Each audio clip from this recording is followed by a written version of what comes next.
Arizona Rattlers have already matched their win total from a year ago, and they have guaranteed their fans they will make the playoffs this season. Tonight, they travel to Los Angeles to take on an Avenger team still searching for an identity. Get ready for AFL action. The Rattlers, the Avengers, next on FSN.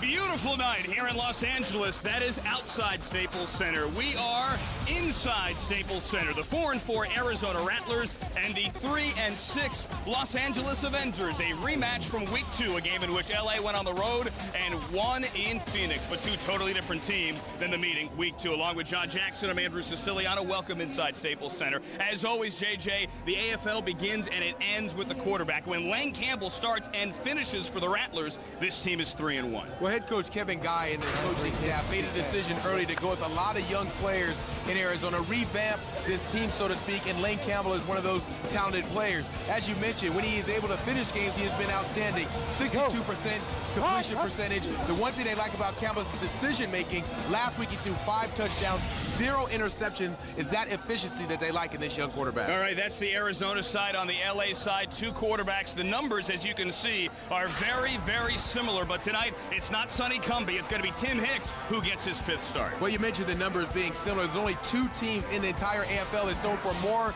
touchdowns in that quarterback combination that the Avengers had. They went with Tim Hicks weeks ago to try to get a spark from this team, and they, quite frankly, I think they found out that it's not the quarterback position that's been the problem. It's the rest of the team for the Avengers that need to pick up the slack. But when Hicks has time to throw, he's been very efficient, and if he has a big game tonight, they're going to be able to beat Arizona and also get into the playoff race again. Believe it or not, if the playoffs were to start today, both of these teams would be in. The Rattlers, the Avengers, next, the AFL on FSN.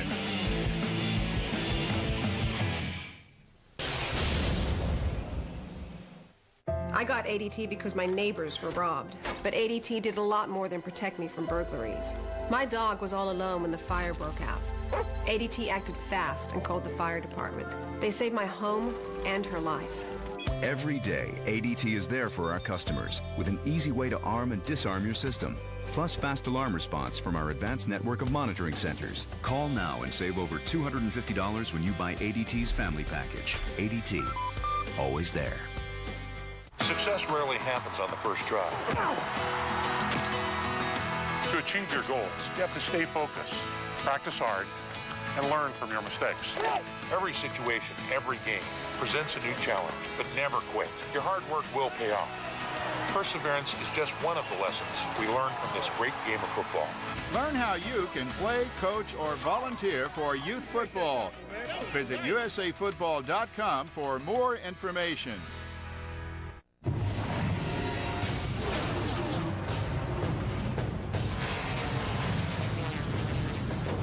The greatest drivers in the world are revving it up again.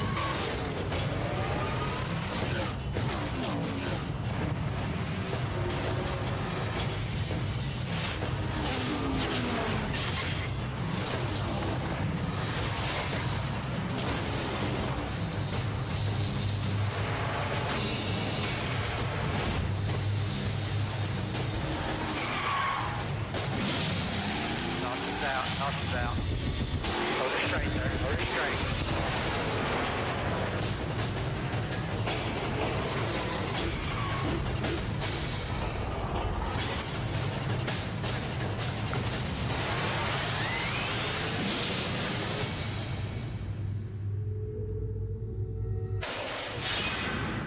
AFL on FSN is presented by ADT. ADT, America's residential and commercial security leader, is proud to be the official security services provider of Arena Football by New Orleans, home of Arena Bowl 22, Sunday, July 27th. And by Mitsubishi Motors. It's go time. Visit MitsubishiCars.com. Lawson, I want you to play like you played here for 8 years, all right? You're part of this team. I want you to come in and help us win a championship. Here we go. Bring it up. Do it! Here we go. go, baby. Don't even think about it, baby. Just be us. Let's do it. Start from the first play, then we'll work on the next one. Team up. Purpose on 3. 1, 2, 3. Purpose. That's Avenger head coach Ed Hotchkiss, part of your Discover Card All Access inside Staples Center in downtown Los Angeles, along with John Jackson and Andrew Siciliano.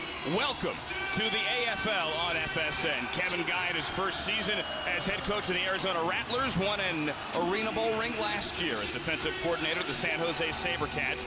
And in the other corner, the man you just saw, Ed Hotchkiss, he also has an Arena Bowl ring from back in 1999 when he was the offensive coordinator of the Indiana Firebirds. Two teams trying to stay on track here. LA has lost 6 of 7, needs to get a win. Arizona, meantime, has not won 2 in a row all year. And believe it or not, as we said earlier, if the playoffs were to begin today, both of these teams would be in. So despite the records, all is not lost. There's Tamon Marshall set to return. Eric Boole set to kick off. The Avengers wearing blue.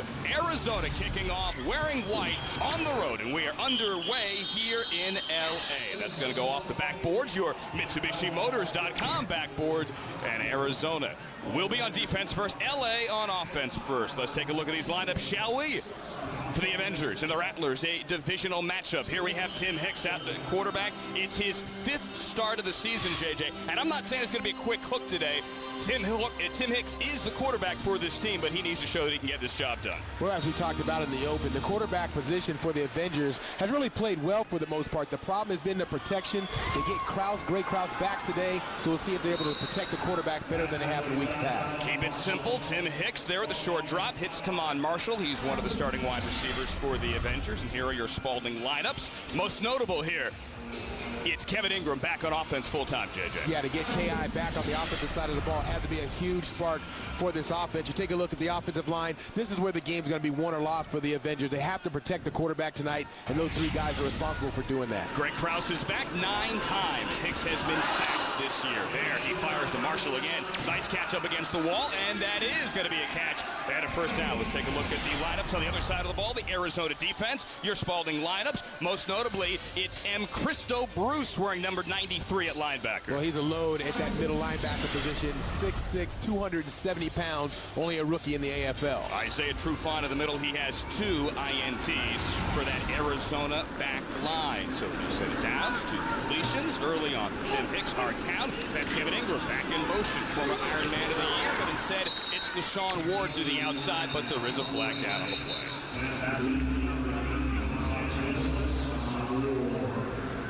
Our referee this evening is Bill Lemonnier with our first... Illegal defense, 93, outside rush, 5-yard penalty, automatic, first down. That's your boy, Christo Bruce. Well, he was playing the MAC linebacker, and the rule in the AFL is the only twist that you can perform as a defense is between that MAC linebacker and the nose. That time, Christo went outside of Wendell Gaines, the defensive end, and that's why he was flagged for that penalty. So there's some rules that you have to be attuned to. Remember, Christo only a rookie in the AFL, and so he's going to get a quick learning lesson. Remember, in college where he played at Washington State, he was a defensive end, so this move to linebacker, a little bit out of his element because he's used to playing with his hand down as a defensive end. And Christo Bruce, maybe my favorite name of the AFL. He's 6'6", 270. Believe it or not, he actually played a little bit quarterback as well. Quarterbacks, there's a quarterback, there's Tim Hicks. Throws it to Tamon Marshall as we throw it down to the 3rd member of our crew, sideline reporter Mike Valfredo. Mike? Hey, Andrew, one stat line should really tell the story tonight, and the Avengers literally hoping that number is 1 or less. Talking about turnovers, they lead the entire league.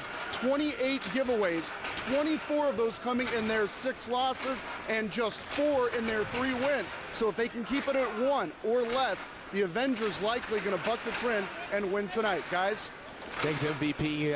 Exactly. He's right, exactly right. The Avengers dead last in turnover margin at -14. That has to change tonight. Tim Hicks going deep, wants LaShawn Ward over, shoots him in the end zone.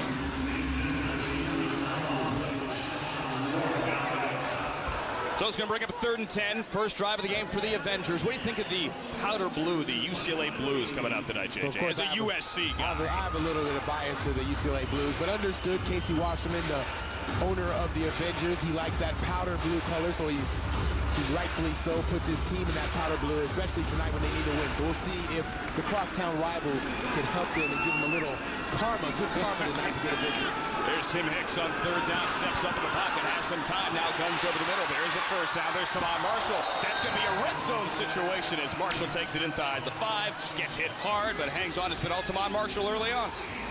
Well, the key to that play, Andrew, was the pass protection. Watch the pocket that Tim Hicks has to throw through. Look at nice passing lane, and so when he steps up into the pocket, just a clear shot to find Marshall. Under normal circumstances, if there are big bodies in front of him, he might not have been able to find Marshall coming back to the backside.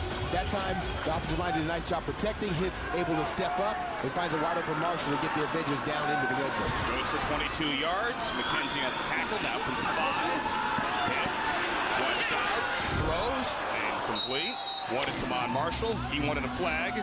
There is none. Tim Hicks, actually, for a big guy, JJ, can move around a little bit. Maybe not the most fleet of foot, but he can still move. Well, the good thing is he can avoid the rush, and that's what you need as a quarterback position in the AFL. Ironically, he leads the Avengers in rushing yards with 40 rushing yards on the year. So that's not necessarily a stat that Coach Ed Hodgkins wants to have his quarterback leading the team in rushing, but he is mobile enough to get out of harm's way. And right behind him there, Lonnie Ford, who has 33 yards rushing. Ford's a blocker here. Hicks is going to keep it. Gets a couple of yards. Gets all the way down to the 1 before Wendell Gaines saved a would-be touchdown. He can move. Well, nice job by Hicks. I mean, the thing is what he talked about, he's mobile enough to be able to pick up valuable yards, and that's a play you don't see that often in the Arena Football League as a quarterback draw or design quarterback run. Mainly because you don't want your quarterback taking hits, but secondly because a lot of quarterbacks aren't as mobile as Hicks to pick up positive yards. That's 6'4" and listed at 240. Here's the pitch to 94, trying to get to the corner, and he does, but the ball comes out. Fight for it inside the 5 at the 3. It is going to be, waiting for the call, it is going to be Avenger football. They get it back. But they do go backwards a couple of yards. Lonnie Ford tried to get to the corner, and as has been the case, had trouble holding onto the football. That is an Avenger problem. This time, though, they get lucky, JJ. Well, if Lonnie's able to hold on to this football, the Avengers would have the ball, as you see, about the half-yard line with a decision to make on 4th down whether to go for it. After the fumble, the ball is now placed at the 3-yard line, which puts it out of 4th down territory, so they'll try to kick a field goal here.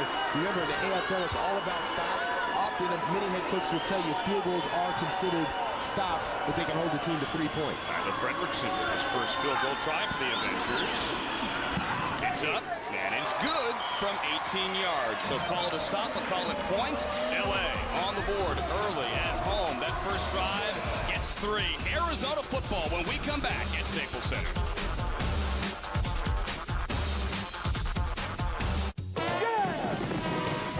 Come on now.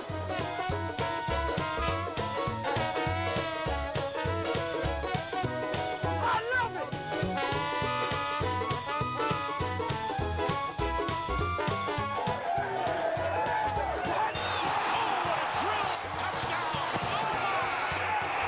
Don't miss Arena Bowl 22, New Orleans. For tickets, call 1-866-AFL-TICKS. With the Dish DVR, you can easily record every episode of all your favorite shows. Right, can you say with the Dish Diver, there's a special magical recordificating button that lets me recordify my favorite cartoon shows? That's what I'm saying. Well, this is great, because usually I miss a lot of my shows because of my job. Get the best HD DVR, free. It's better than TiVo. And 3 months of programming, free. Never miss anything with a Dish DVR from Dish Network.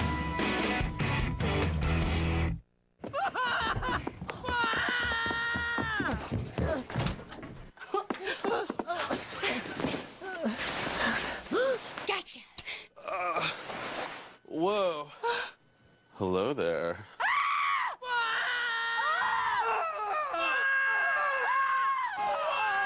Wiener Schnitzel, the world's most wanted wiener. Make room, folks. Big wiener deal coming through. Original chili dog, 2 corn dogs, and a drink for a tiny $2.99.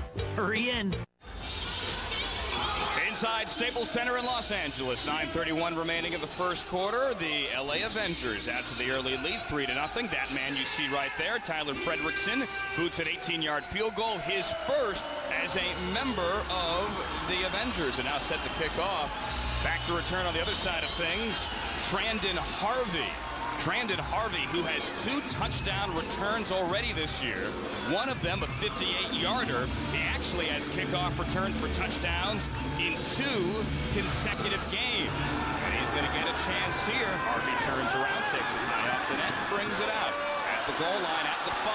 He's at the 10, flags out. This may come back. Midfield, 20, 15, crisscrossing, zigzagging, and down to the 1. But again, there is a flag down behind the play. Make it 2 flags down. I think it's going to be all for naught. Again, Bill Lemonnier is our referee. Well, the first flag sits at the 23-yard line of the Rattlers, but the bad news is the other flag sits at the 6-yard line, which means this one's coming all the way back. 2 fouls on the play, both holding. Holding, number 20. On the return, it's declined. Holding, number 19. That's assessed half the distance to the goal.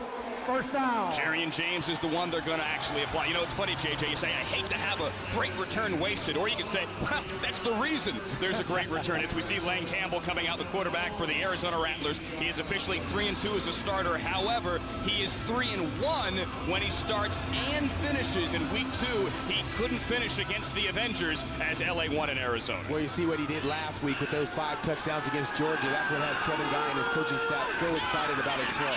Very precise, makes fast decisions like this one. He hits Harvey, gets about 5 yards out to the 10, but there's a flag down on that as well.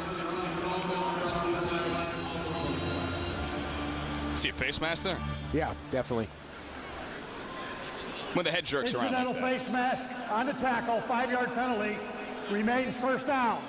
So, first down for Arizona as they get out from the shadow of their own end zone. Let's check out the Spalding lineups. Mentioned Trandon Harvey there, 643 receiving yards. He truly is the #1 target here, even with Sia Burley. Well, Sia Burley had a record-setting year a year ago at the receiver spot for Utah. Look at this offensive line. This offensive line has been spectacular in recent weeks. They haven't given up a sack in the last 3 weeks. 3 straight weeks without a sack. Hard count, a little movement on the line. Flag is out. Looks like LA may have jumped off early. We mentioned Sia Burley. Sia Burley gets out to the 20-yard line, and there's a flag down on the play.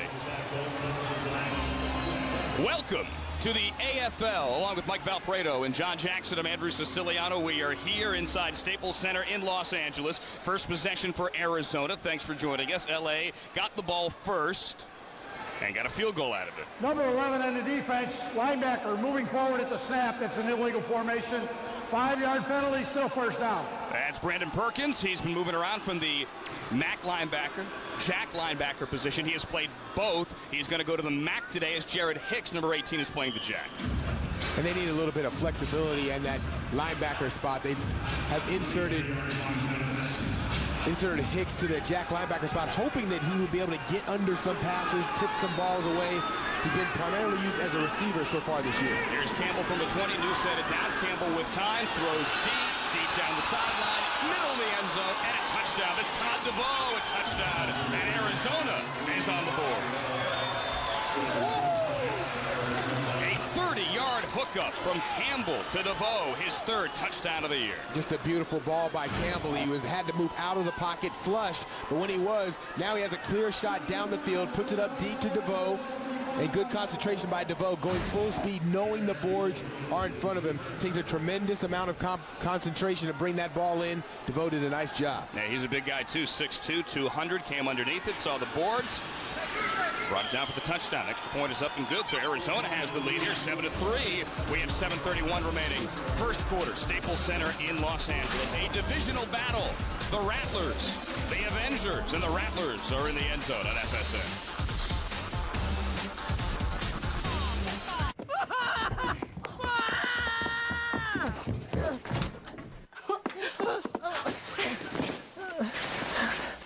Gotcha. Whoa. Hello there. Just text AFL08 to 84695 right now. Oh, what a catch! See you there.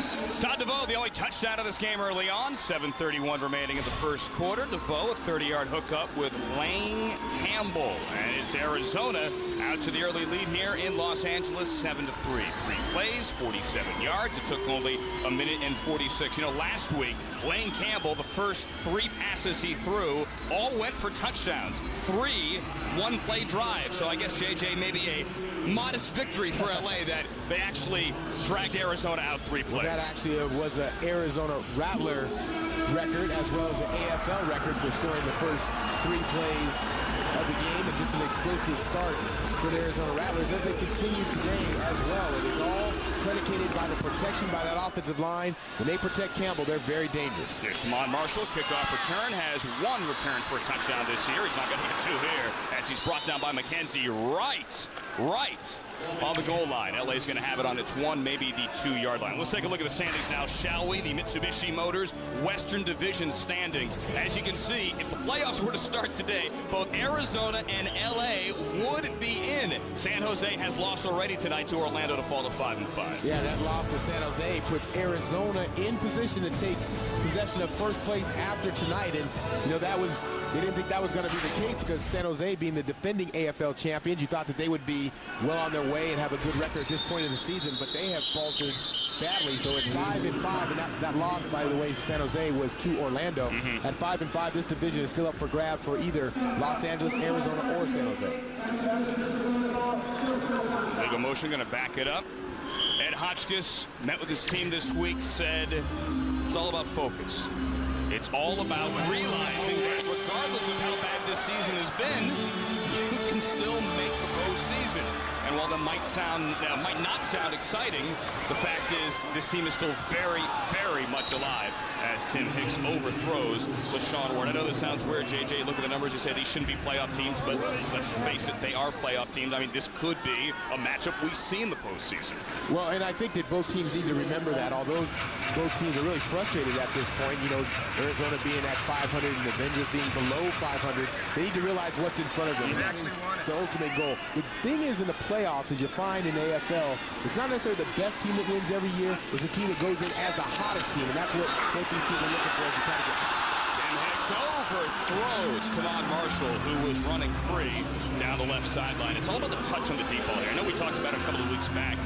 Sonny Cumbie really doesn't have a lot of touch on his deep ball. Tim Hicks has such a strong arm. If you could only get a little bit of touch, the guy would be deadly. Well, the thing that's really hard to simulate is in practice, you know, the receivers aren't as warmed up as they are in the game. The adrenaline isn't flowing as much through the receivers and the quarterback, so it often throws off the timing a little bit. It really takes a really precise, precision quarterback to be able to make that adjustment. Here's Hicks on 3rd and 11. Guns to the outside. There's Marshall again. He's been his favorite receiver so far tonight. Marshall wrapped up by McKenzie, but not until he gets a first down. Gets out to the 14-yard line. And the Avengers out from the shadow of their own goal post and they'll get a first down. Now the secondary for Arizona had struggled early in the year, especially giving up the big ball and some quick strikes, some big plays. Since that point, though, recently, they've really corralled themselves and come together as a unit. Remember, we talked about the youth on this Arizona team. All of the quarterbacks in their second year in the AFL, so it's a very young secondary. There's Hicks again. Again, it's to Marshall. Again, it's against McKenzie. He fakes to the inside, gets to the outside, crosses midfield, and gets across. Rather, it picks up a first down. The one thing I do like about Kevin Guy, when he recognizing that he has that much youth in the secondary, is he's gone to more of a bend but don't break style philosophy with this Arizona team. Basically allowing teams to get down into the red zone, and then with a shortened field, making it more, obviously the angle's a little bit more difficult, trying to come up with stops down in the red zone. Going up on 4.5 remaining first quarter. Arizona leading 7-3. LA dropping. There's Kevin Ingram, and there's Kevin Ingram into the end zone. First game back on offense after a couple on defense. Kevin Ingram back into the end zone, and LA back into the lead. K.I. will go down as one of the best Ironmen to ever play this game. You mentioned he's played some time on defense. Well, when he had those starts on defense, he ruined his consecutive touchdown streak, which ended at 36 games. And he also ended his consecutive game reception streak as well, which ended at 67 games. So he's obviously happy to be back on the offensive side of the ball. Talking to Kevin Hicks before the game, he said the touchdown streak wasn't that big of a deal to him, but his mom and dad can't stand that it's broken. Hey, mom and dad, he's back in the end Zone. There's a new streak going. It's a 10-7 game. We're at Staples in L.A.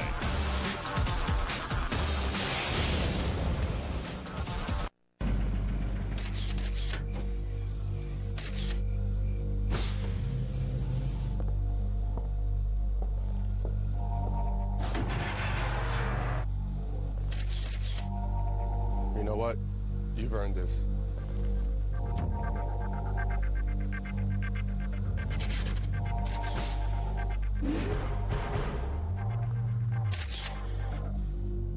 Never fled from Spalding. True to the game. Arena Bowl 22 is playing New Orleans this July, and you can be there. Yeah! Just enter the Mitsubishi Motors Drive to Arena Bowl sweepstakes for a chance to win a 2009 Mitsubishi Galant Rally Arts and a trip for two to the Arena Bowl 22 weekend. There are plenty of weekly and instant prizes from Aaron's, Discover Card, and ESPNShop.com.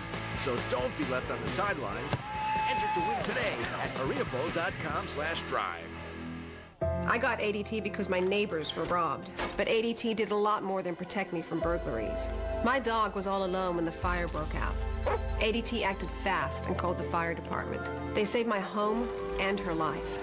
Every day, ADT is there for our customers with an easy way to arm and disarm your system. Plus fast alarm response from our advanced network of monitoring centers. Call now and save over $250 when you buy ADT's family package. ADT, always there.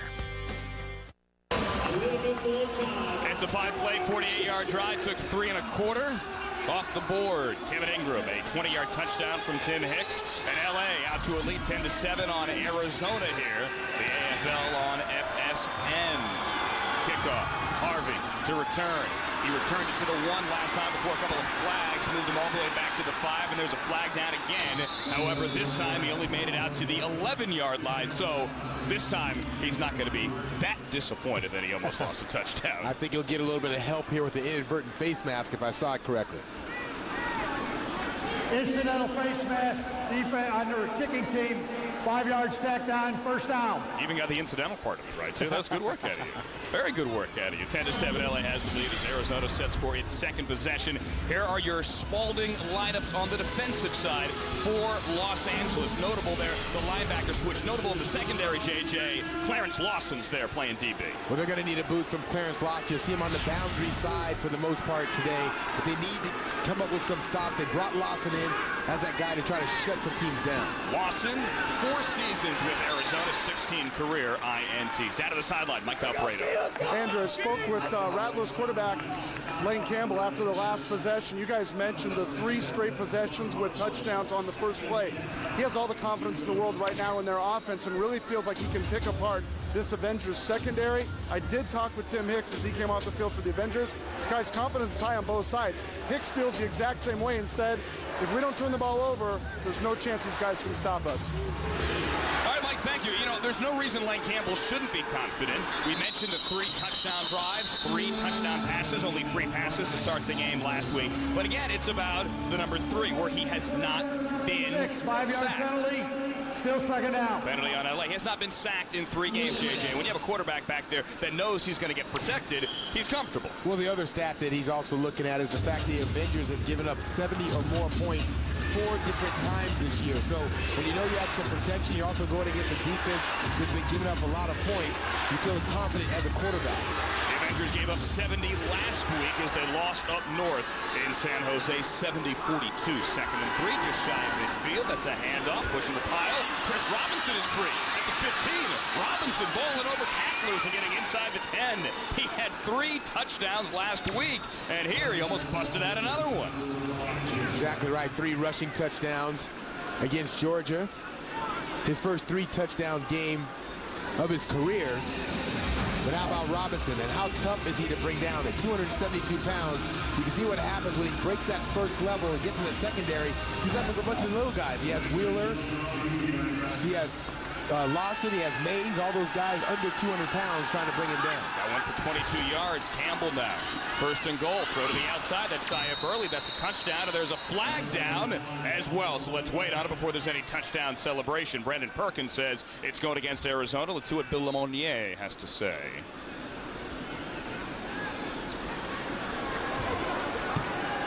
Bill.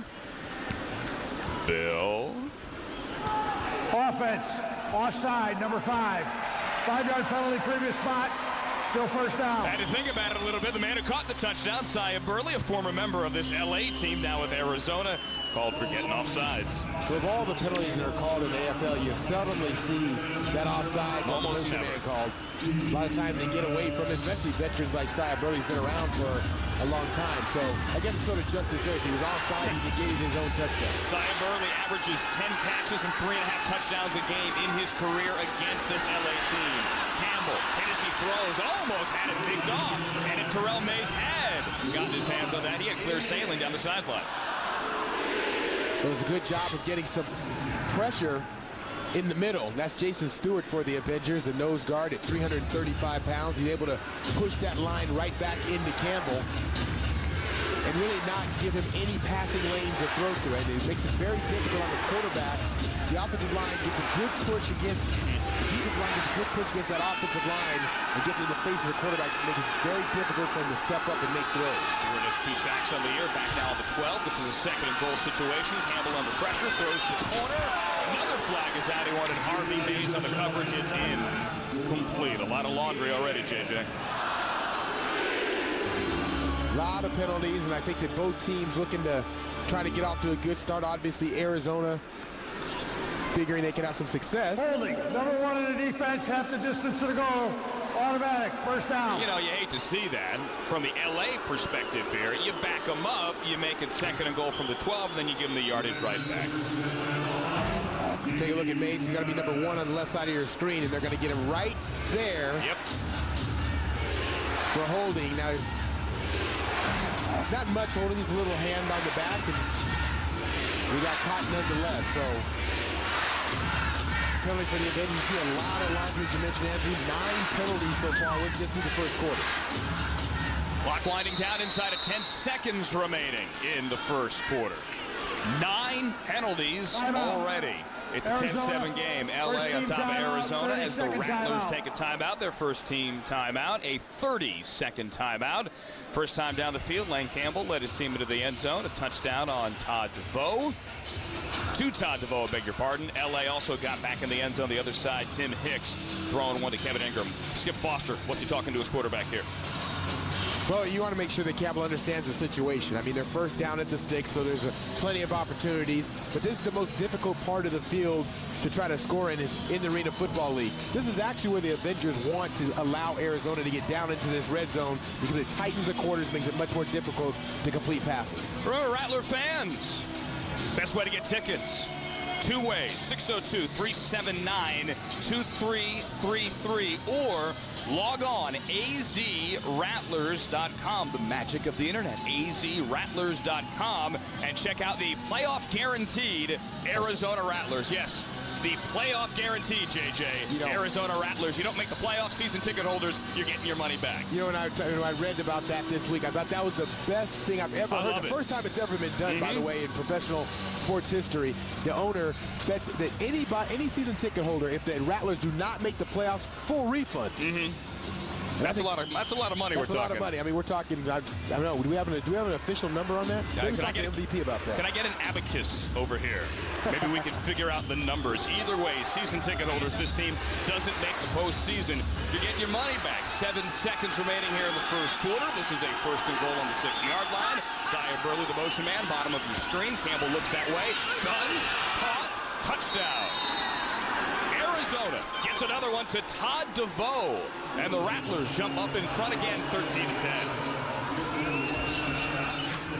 Todd DeVoe came in with 2 touchdowns on the season. He already has 2 more. And for Lane Campbell, that's 28 touchdowns on the season. But DeVoe's a big target down there, 6'2", 198 pounds. And this ball is just lasered in there by Campbell. As you see how good coverage that Wheeler had on DeVoe, but he just threw a rocket in there. Nice catch by DeVoe to get into the zone. Laser and a rocket, both. In one sentence. Yes, I love it.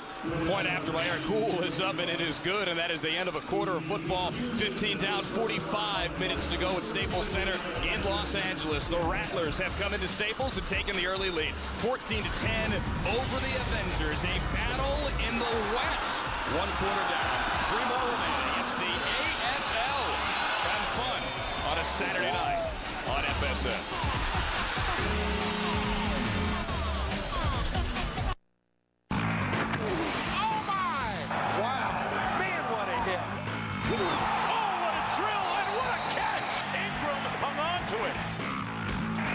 Sack going down. It's a good look out. Coming out of the end zone. Boy, he is joking it. His helmet went about 8 yards.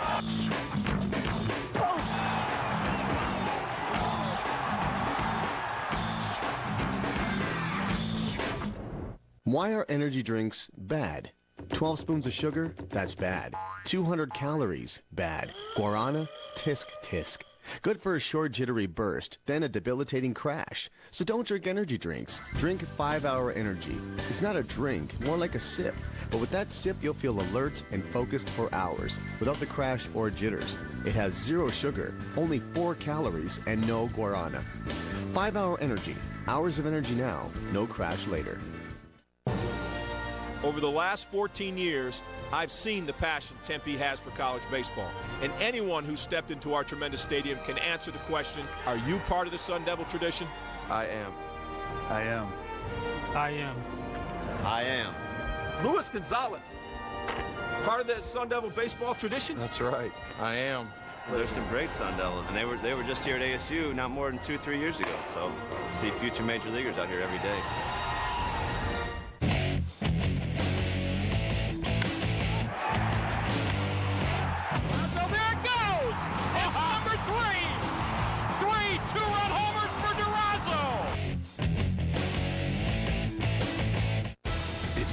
Series from Down Under.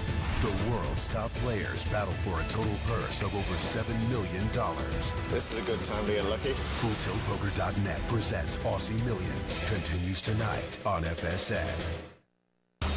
AFL on FSN is presented by Russell Athletic. Willpower has a lot to say on 4th and Inches. And by New Orleans, home of Arena Bowl 22, Sunday, July 27th. And by Discover Card. Discover Card, making every fan's AFL experience brighter. It's a rematch from Week 2 of the AFL. This time, though, we are in Los Angeles, and Arizona is leading after a couple minutes of football. Arizona leads 14-10 over the Avengers. The Rattlers and the Avengers, the AFL and FSN. Along with Mike Valparaiso and John Jackson, I'm Andrew Siciliano. Todd DeVoe, a couple of early touchdowns for Arizona. Your thoughts on the Rattlers' first quarter, JJ? Well, for the Rattlers, they're in good shape. I mean, they have the lead. That's the first thing. The Avengers have struggled in the first quarter mightily this entire year, so they are not off to the start that they wanted to get. One thing that they talked about is trying to get off to a faster start tonight, because so far this year they've been outscored 152 to 112 in the first quarter. That's not good, right? That's not good. That's not good, okay. So that now they find themselves down by 4 points, and so they did not quite get off to the start they would have wanted to get off to, but they are definitely in the game. Well, the Avengers certainly in this game, down 14-10.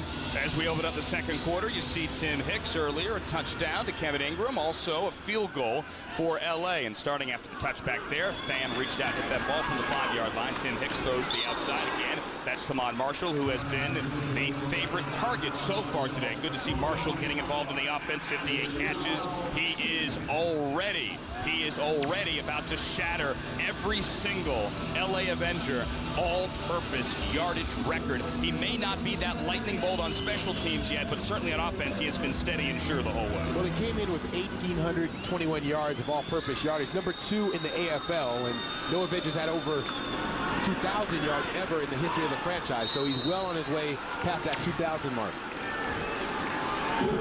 Let's check out, can we, our ADT Defensive Player of the Week. Let's go back to Monday. You watched it. ADT Defensive Player of the Week, Eddie Moten, last week against Dallas, 9.5 tackles and 3 INTs. You can vote for the ADT Defensive Player of the Year all season long at arenafootball.com. Philadelphia then went out. Philadelphia lost last night. arenafootball.com. Vote for your ADT Defensive Player of the Year. Isaiah Trufant, the Defensive Player there, as Tim Hicks overthrows LaShawn Ward down the left sideline. Well, that's 3 deep balls that Hicks has missed on, and they've just been off. It's been off to Marshall. He's been off Off to Marshall earlier, has been off to Ward on that last one, so the timing not quite there for the Avengers, but the good news is the receivers are open, so expect him to stay with that deep ball if it remains an opportunity. All right, it's 4th and 3 and 2 minutes into the second quarter, and Hotchkiss is going to go for it. That's going to be Kevin Ingram in motion, 4th and 3. Hicks backs away, under pressure, throws, and it's caught. It's caught. It's Lonnie Ford. Hicks looked like he was going down, but he found Ford, and he gets across midfield for a first down. Well, the Avengers have used this play a lot in the red zone this year, where they run the tight end out in the flat and then have Lonnie Ford, the fullback, go straight up the field. You see what happens? The defensive end comes unblocked, and Hicks knows he's going to take a pounding, but he's able to stand in there, watch, get hit, and deliver the football on 4th down. So nice pressure up front. Looks like that was Shropshire, but Hicks able to stand strong and make the throw. And the second catch of the year for Lonnie Ford. It went for 15 yards, gets it across midfield. First team timeout. LA's going to take a timeout, 14-10. They're trailing here, but getting the ball across midfield early on. Second quarter, 12:29 remaining. Tim Hicks has looked strong. Has that one touchdown to KI and another one. Try it again. Moving across midfield. Ed Hotchkiss taking the timeout as the AFL on FSA.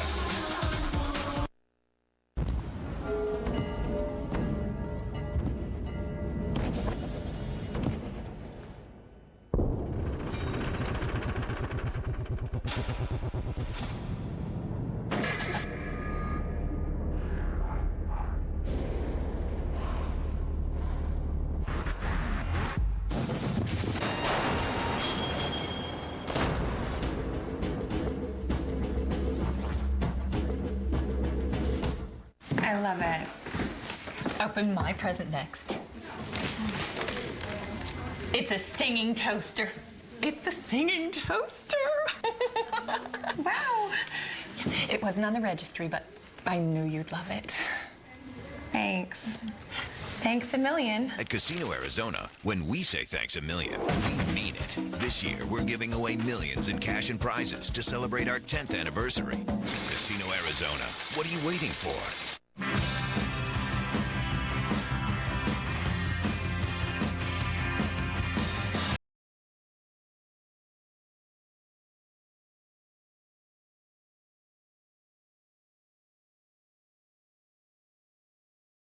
Fall in love with melty cheese. Taco Bell's cheesy beefy melt. Seasoned beef and melty, and even more glorious melty cheese. Get yours before it's gone. You know, something funny happened on an AFL broadcast. We got someone in between us that's just, you know, me and Jay Dan. And look who's here. 7-time Olympic medalist Amanda Beard with 2 gold medals as well. Amanda, what are you doing at an AFL game? We're happy to have you, by the way. Oh, well, thank you. I'm actually here doing some stuff with Best Damn Sports Show, so just having a lot of fun.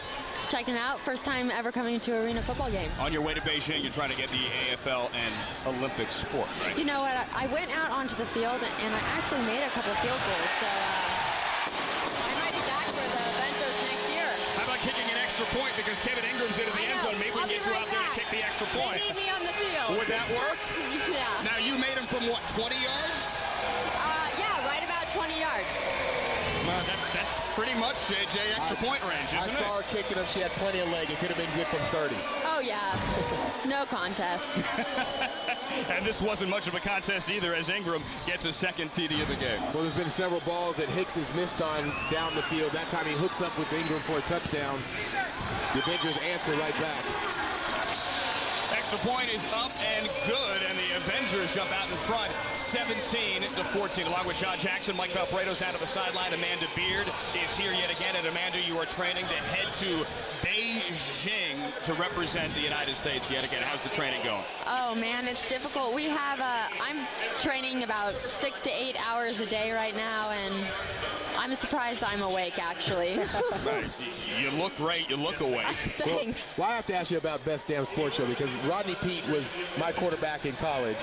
How's he doing on the USC? Of course. How's he doing on the show? You know, he's great.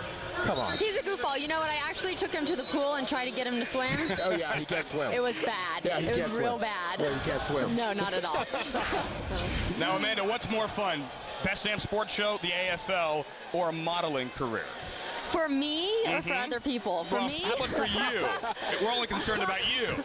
Oh, okay. You know, Well, that's a little different modeling in arena football. I actually talked to the assistant coach, Greg Hopkins, and he said he did modeling back in his day. So, that's correct. He takes a lot of heat from it, too, by the way. I know, so we were kind of comparing notes and stuff. So I guess you can go from modeling into arena football. Of course you could. Now, is there a secret model handshake that you and Greg Hopkins have, kind of a Zoolander thing? Yes, but it's secret. We will not It's secret. You can't tell us. There's Brandon Harvey with a not-so-secret jump down the left sideline. Is he out of bounds? No. Touchdown. Brandon Harvey with his third touchdown return of the season. Arizona answers the Ingram touchdown. And that makes it back-to-back weeks that a kickoff has been taken back against the Avengers, and that is not what you want. After a touchdown, momentum clearly on your side, to have a touchdown taken to the house. A 55-yard return for Brandon Harvey. I think he's inspired by your presence. Well, good. That's the goal. Of course. Inspiration. Right. Much like John Sally or Chris Rose or the Best Damn Crew gets inspired into stuff. Exactly. I inspire them all. The extra point is up and good. Amanda, thanks for stopping by. Have fun tonight and best of luck with the Stars and Stripes in Beijing. Oh, thank you so much. This was awesome. Thanks for having me. Amanda Beard joining us from the Best Damn Sports Show. Brandon Harvey down the left sideline. Arizona leads this one 21-17. Hey, Mike. How's it going? What's that? My new toys. And the sweet protection plan I bought for them. It's all clear. There's an easier way to protect your stuff. Call Geico. They can help insure all your vehicles. Geico Power Sports. Insurance for your car and the other stuff that moves you. Call Geico. Look out, Friday's front row burns it. Get it into some gumbo. That one is on. It's gone.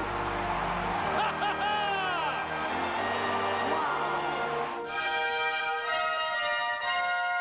42 consecutive scoreless innings of work.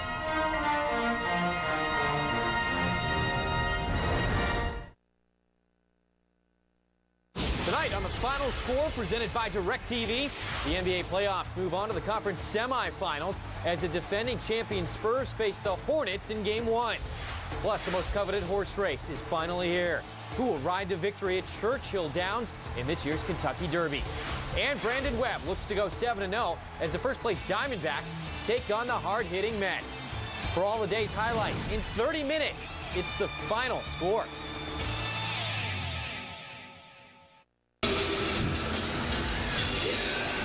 You know, it's hard to focus sometimes.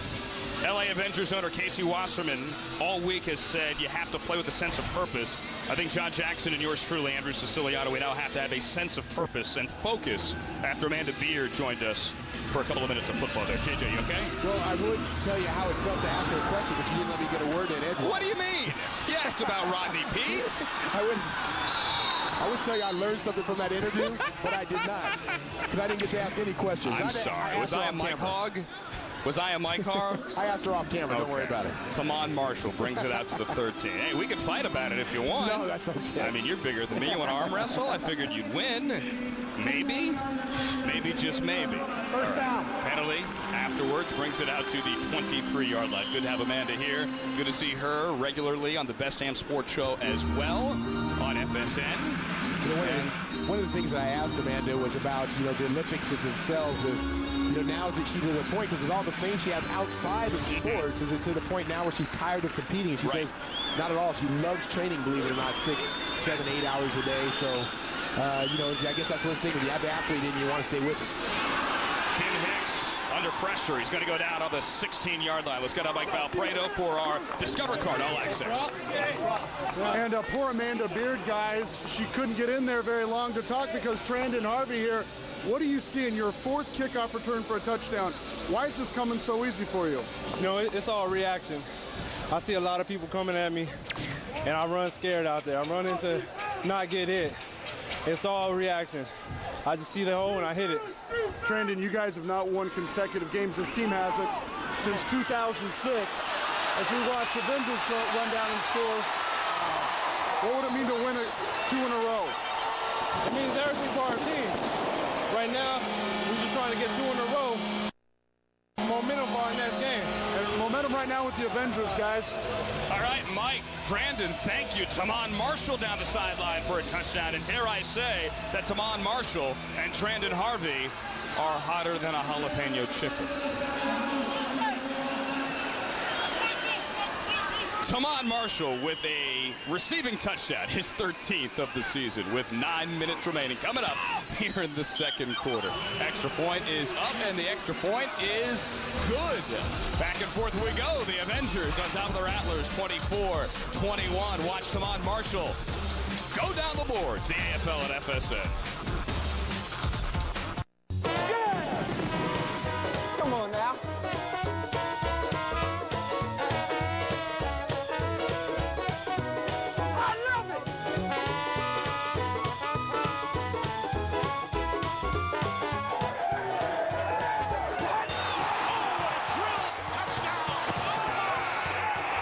Don't miss Arena Bowl 22, New Orleans. For tickets, call 1-866-AFL-TICKS. Hey, poker stud. Stop losing your shirt and win 2 tickets to your favorite AFL team's next game. Just text AFL08 to 84695 right now. Oh, what a catch! See you there. Hey, gamer, get into some real action. You could score 2 tickets to your favorite AFL team's next game. Just text AFL08 to 84695 right now. Oh, what a catch! See you there. Nothing brings us together better than a football game. In today's fast-paced, high-tech world, a football game is still a great way for neighbors to be neighbors and for kids to make new friends. The importance of community is just one of the lessons we learned from this great game of football. Learn how you can play, coach, or volunteer for youth football. Visit usafootball.com for more information. Amazingly, in only the 10th game of the season, Tamon Marshall is now the Avengers single-season all-purpose yardage leader after his 13th receiving touchdown of the season. Gives LA the lead back 24-21 in a back-and-forth game here at Staples Center. Second quarter, 9:08 remaining. Line drive kick trying to minimize a Trandon Harvey return. Well, if you consider not running it back for a touchdown, then that's minimizing it. Ryan Riddle to tackle on the 11-yard line. That's where Arizona will start things off to try to match that Marshall touchdown. If you're here in Los Angeles or even elsewhere and traveling to Southern California, Avengers tickets can be had at 888-Avengers or on the magic of the internet at laavengers.com. It's a nice wig. What do you think of it? I like that. I'll tell you, I'm even more impressed with the electricity here in Staples Center for the Avengers game. Casey Wasserman and company have done a great job of marketing this team, and you can tell there's a buzz around LA to watch the Avengers play on weekends, and fans are starting to come out, big bunches, a lot of kids.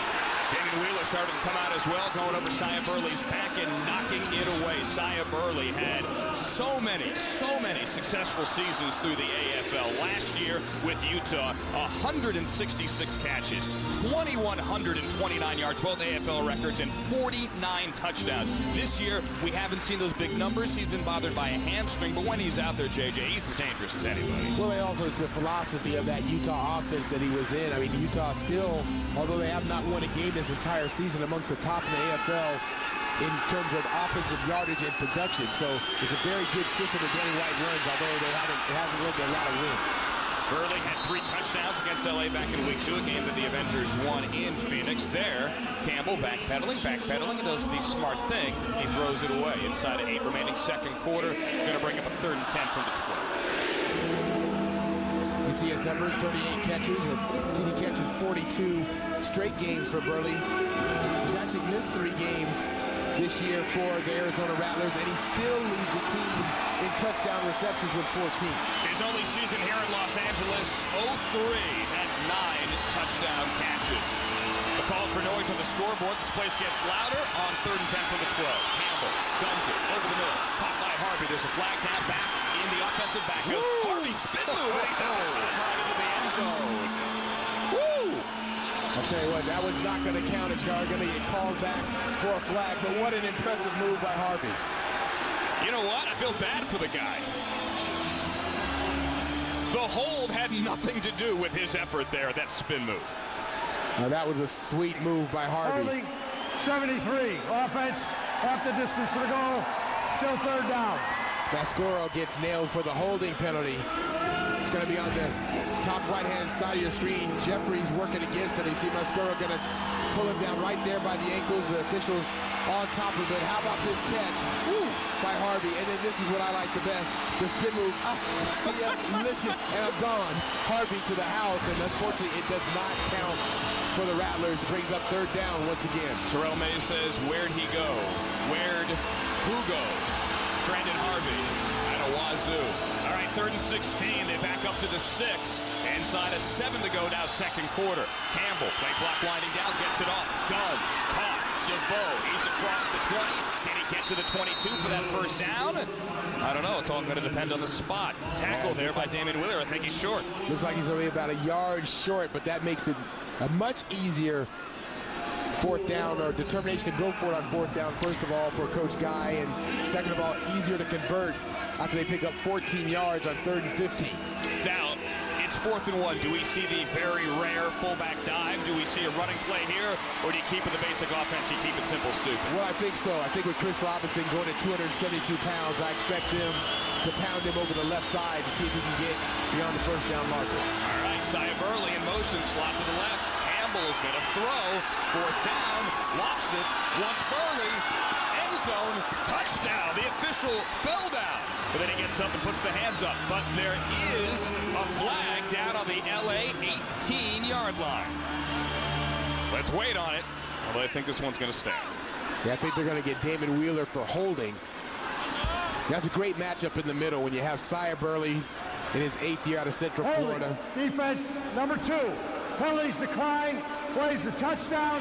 The back judge is okay. Bill Lemonnier. Well, the back judge went down when the ball was thrown to Burley. But this is a great matchup between Sia Burley and Damon Wheeler. Two of the best in the AFL at their respective positions, going one-on-one all night long. That time Burley gets the best of them. And Billy Beckett is that back judge. Bill Lemonnier has deemed him okay. A 29-yard hookup, Sia Burley. Now 15 touchdown catches on the season. Lane Campbell, 3 touchdowns today. 4-point game, 5:34 remaining in the second.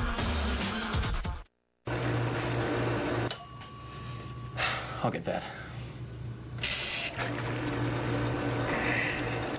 think I tweaked a hammy. You ever tweak a hammy? I know one thing, it's better than tweaking a glute. Nobody gets you in a game like Discover Card. Get on the field, get in the huddle, even get up close with the players. Get in the game with Discover Card, making every fan's AFL experience brighter. You getting pruny? We got ADT because I walked in on a burglary once. The physical damage was pretty bad. The emotional toll was even worse. What that robber really took from us was our peace of mind. With ADT, we got it back.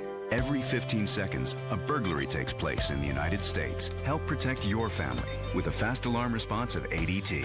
Call now and save over $250 when you buy ADT's family package. ADT, always there.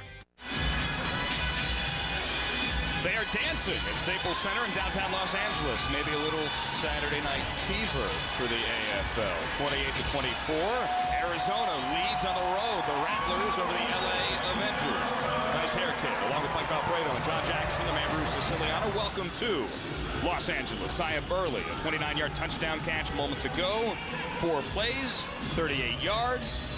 3 minutes, 20 seconds. We said, JJ, earlier that really a hamstring is the only thing that could slow down Sia Burley, and the Avengers having trouble with him early on. Tamon Marshall having trouble with that one in the slack net, and that's going to be a touchback. Second straight time some of these LA fans there have tried to mess with that football when it comes out of the net. Well, it goes to show you that the fans around here at Staples Center recognize how dangerous Tamon Marshall is, because all the fans in unison booed the fan for touching the football because they wanted Marshall to get an opportunity. So although when the ball goes in the stands, the fans have an opportunity in the AFL to catch the ball and take it home as a souvenir. The fans here at Staples Center want Marshall to get another opportunity. Remember, the rule is you can keep the football. The players you have to throw back on the field. However, let's make sure that's a dead ball when you catch it. Tim Hicks back to throw, stands on the goal line. Loads up, goes deep. Once LaShawn Ward overthrows him. And again, Trufant back there with the coverage. That's the third time that Ward's been overthrown. Flag on the play. The flag down at the line of scrimmage, and Ward's going to start to think this is personal. It might be. You never know. You never had that with a quarterback, did you? I blamed a lot of quarterbacks for some bad balls in my day. Trust me. It's never your fault. 74 offense, decline, second down. Sean McNamara called for a holding, and it's declined, JJ. Well, they'll decline the penalty because really all it would amount to is half the distance to the goal line, which would be a 2.5-yard penalty. So Coach Guy would rather take the down in that situation and give the Avengers one less opportunity to get a first down. Makes sense. Kevin Ingram in motion, slot to the right, 2nd and 10. 5 to go, second quarter. Hicks throws over the middle, wants Kevin Ingram, but overthrows him. Laid him out there. Nobody got hurt, though. Okay, now different than in weeks past, Tim Hicks has time to throw in some passing lanes to throw through. Last couple of weeks, he's been under constant pressure, which has led to some inconsistencies on offense, but tonight he's had good pressure, which I think with Krause back, it's made a big difference for the Avengers in terms of getting some additional time. McNamara has been steady up front, and Clay Harrell has played also a nice job at the tight end spot. So with Krause back, has made a big difference. Clay Harrell has 4 catches, all 4 for touchdowns already this year. This could be a touchdown. It is. LaShawn Ward high steps into the end zone as Trufant fell down. Say it's dead side of the ballpark, didn't I? But they couldn't get it done the conventional way with Ward going down the field and Hicks laying out in front of him. So this time, the ball behind Ward. Ward's going to make the adjustment in the air. And this is very difficult for a defensive back. You can see that the defensive back, Trufant, in pursuit of Ward, giving it everything he had just to catch up to Ward, and then now Ward recognizing the ball's thrown short, able to come back, make a play on the football, and take it in. If the breaks, he flew right by. A 45-yard touchdown catch for LaShawn Ward. It's his 16th touchdown of the season. Extra point is up, and it's good. A back-and-forth game, just the way we like it. LA leads now 31-28 at home with 3:24 remaining. You know, at least Hicks didn't overthrow him. Sometimes it's not bad strategy, right, JJ, as a former wide receiver, on a deep ball like that, if you know the DB is going to be charging hard, to come back for the football. Yeah, no question. And the good thing that Ward did on that play is he waited to the last minute to start to make his adjustment back to the football. If he makes that adjustment too early, defensive back recognizes it, and then he's able to play the football even better than the receiver. No mystery for Ward getting deep behind defenders this year. He leads the AFL in yards per catch at 17.3. Of course, that one a 45-yard touchdown. Well, he has found a niche. That niche right now, the deep ball. LaShawn Ward, the pass, has played on both sides of the football this year. Only on offense, as the Avengers have done a lot of mixing and matching. Kevin Ingram now, after a couple of games on the defensive side, is also back on offense. And you see there Isaiah Trufant, who was burned for the touchdown. 43 tackles coming in, 2 INTs, 15 passes broken up. He really has been one of those stable DBs in the AFL back there in Kevin Guy's defense, but there he was burned. Well, I think that Kevin Guy has a lot to build on with this secondary that he's put together with Craver, Trufant, and Eric Williams. All young players, only in their second year in the Arena Football League, and all tremendous athletes. The ball hits the scoreboard here at Staples Center, comes straight down, so that'll be a dead ball, and Arizona will get good field position. Kick hit the overhead obstruction. By rule, put at the 20-yard line. First down. Well, which would you prefer? A chance for Trandon Harvey to run one back, or just give the ball on the 20-yard line? In all seriousness. Well, the 20-yard line is obviously great field position. Sure. And under normal circumstances, you'd say kick the ball deep, but you're right. With an outstanding returner back there in Harvey, able to take the ball back at any time, you might be satisfied anyway to have the ball at the 20-yard line. Trandon Harvey truly is a weapon. Now 3 straight games with a kickoff return. He had a 58-yarder already on his resume coming in, and now he's the motion man. He hangs in the flat instead. They're going to dump off the screen. Little misdirection there. Maybe some trickery setting something up for later. You saw Harvey come in motion as a flag comes out late. A little pushing and shoving on the LA side of the field. Harvey came in motion and sat in the flat, which we don't see very often. yards. Yeah, well, usually coaches like to run that little screen play when they feel they're getting a lot of pressure from the defensive front, trying to take advantage of that pressure and aggression. That time the Avengers stayed very disciplined. Josh Jeffries recognizing that, coming back and making the play. This is going to be a personal foul after the play, I believe, and so they're probably discussing where to place the football and if it's going to be lost or down. Ken Jones over there auditing the class, the LA defensive lineman. The flag is down on the LA 21-yard line, and it was pushing and shoving away from the play, about 12 yards away from the play. And Hotchkiss, Kevin Guy, our two head coaches, looking on and waiting. Yeah, it was Burley and Mays getting into it a little bit in the secondary. Let's see what the call is after much discussion. Following the play, personal foul, number 5 on the offense. 10-yard penalty. Wow, not offsetting. They're going to get Sia Burley here, so back him up. Yeah, oftentimes you see that they call offsetting just because usually nobody's innocent in those type of situations. Can't figure it out. Why not foul them both? The one thing, though, whenever these altercations happen, the officials will not tolerate is if one player goes up into the head area, into the face mask. I think Burley came up a little bit high on Mays with that extra pushing and shoving, and that drew the penalty. Clock moving, under 3 to play now, second quarter. The Avengers on top of the Rattlers, 31-28. Arizona, thanks to the penalty, now backed up a 2nd and 21 from the 9. Campbell out of a sack, throws across his body. Harvey has it. Mays falls down. Harvey's into the end zone. A touchdown again. 41 yards. Guy is explosive. And I'll tell you what, Mays had him dead to rights against the board, and he threw a little head and shoulder move on Mays that sent him stumbling into the ground and took it the rest of the way. Campbell, nice job stepping up in the pocket, and then that's just quickness. Extremely quick first step. And you know, that wasn't even rather, JJ, a big fake. I mean, it's a little thing, but that body starts to move. Mays goes the other way. Next thing you know, it's clear sailing. Extra point is up. Extra point is good. Back and forth we go. Rattlers now lead 35-31. My first chance, JJ, yours as well, I believe, to see Trandon Harvey in person with this Arizona team. Guy's pretty explosive. Well, I mean, the one thing he can do is obviously run back kicks. He's such a weapon, but really receivers in the AFL that have that kind of success, have big success in this league, are the ones that can do exactly this, run after catch.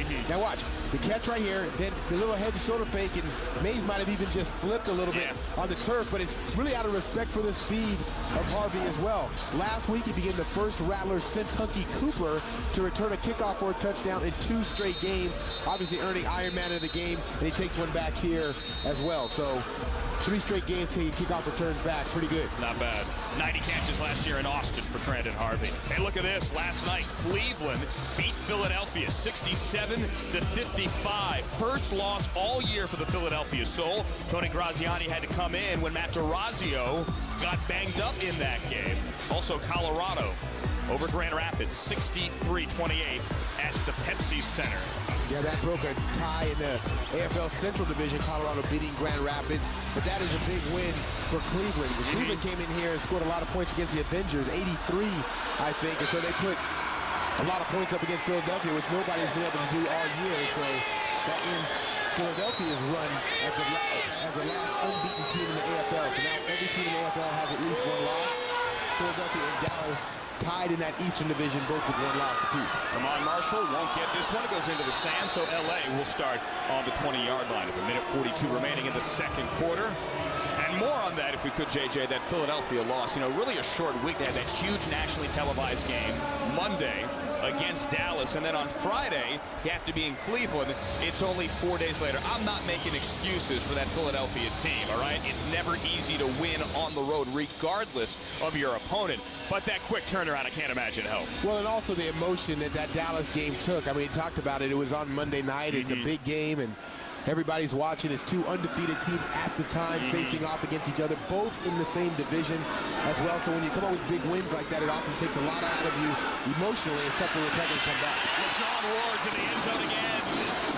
Tim Hicks avoids the rush and hits Ward for his 2nd straight touchdown and 5th on the day out of Tim Hicks' right arm. How about the speed of Rashawn Ward? Remember, he started on the defensive side of the ball a year ago for the Avengers in 2007, and then when Ingram went down with an injury, he got a chance offensively to show what he can do, and he's never looked back. And Eric Williams down the right sideline. Beg your pardon. So 1 minute remaining here. L.A. with Fredrickson off the point after try is adding to its lead. It's now 3. Fredrickson perfect today, 38-35. 1 minute of football remaining here in the first half. LaShawn Ward, 2 straight touchdowns, 3-point game at Staples in L.A. Respect for others has to be a part of every team's game plan. Make sure your kids listen to their coaches and respect the decisions of the officials. Remind them that win or lose, they must treat their opponents as they would want to be treated. This will make them better players and part of a better team. Sportsmanship is just one of the lessons we learn from this great game of football. Learn how you can play, coach, or volunteer for youth football. Visit usafootball.com for more information. Oh my! Wow! Man, what a hit! Oh, what a drill and what a catch! Ingram hung on to it. Sack going down at the look out. Coming out of the end zone. Boy, he is joking it. His helmet went about 8 yards.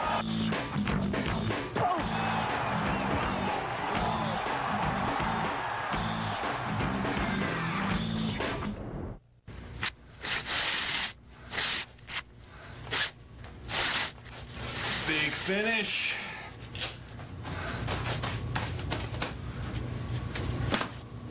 Done.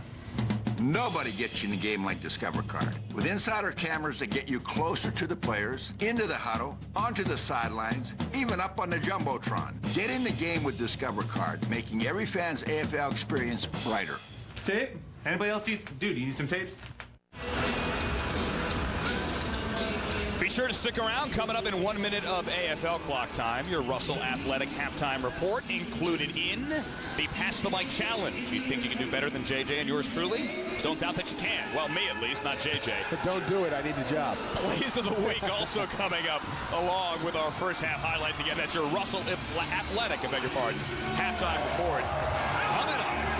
Staples in L.A. with John Jackson, Mike Valparaiso. It's a 38-35 game here. Arizona has a lead, and Arizona set to return. Beg your pardon, the Avengers have a lead. It's Brandon Harvey. Bouncing. Now he gets it. Clock is moving. Harvey's not going to get to the 10. Clarence Lawson, Brandon Perkins there for the 10.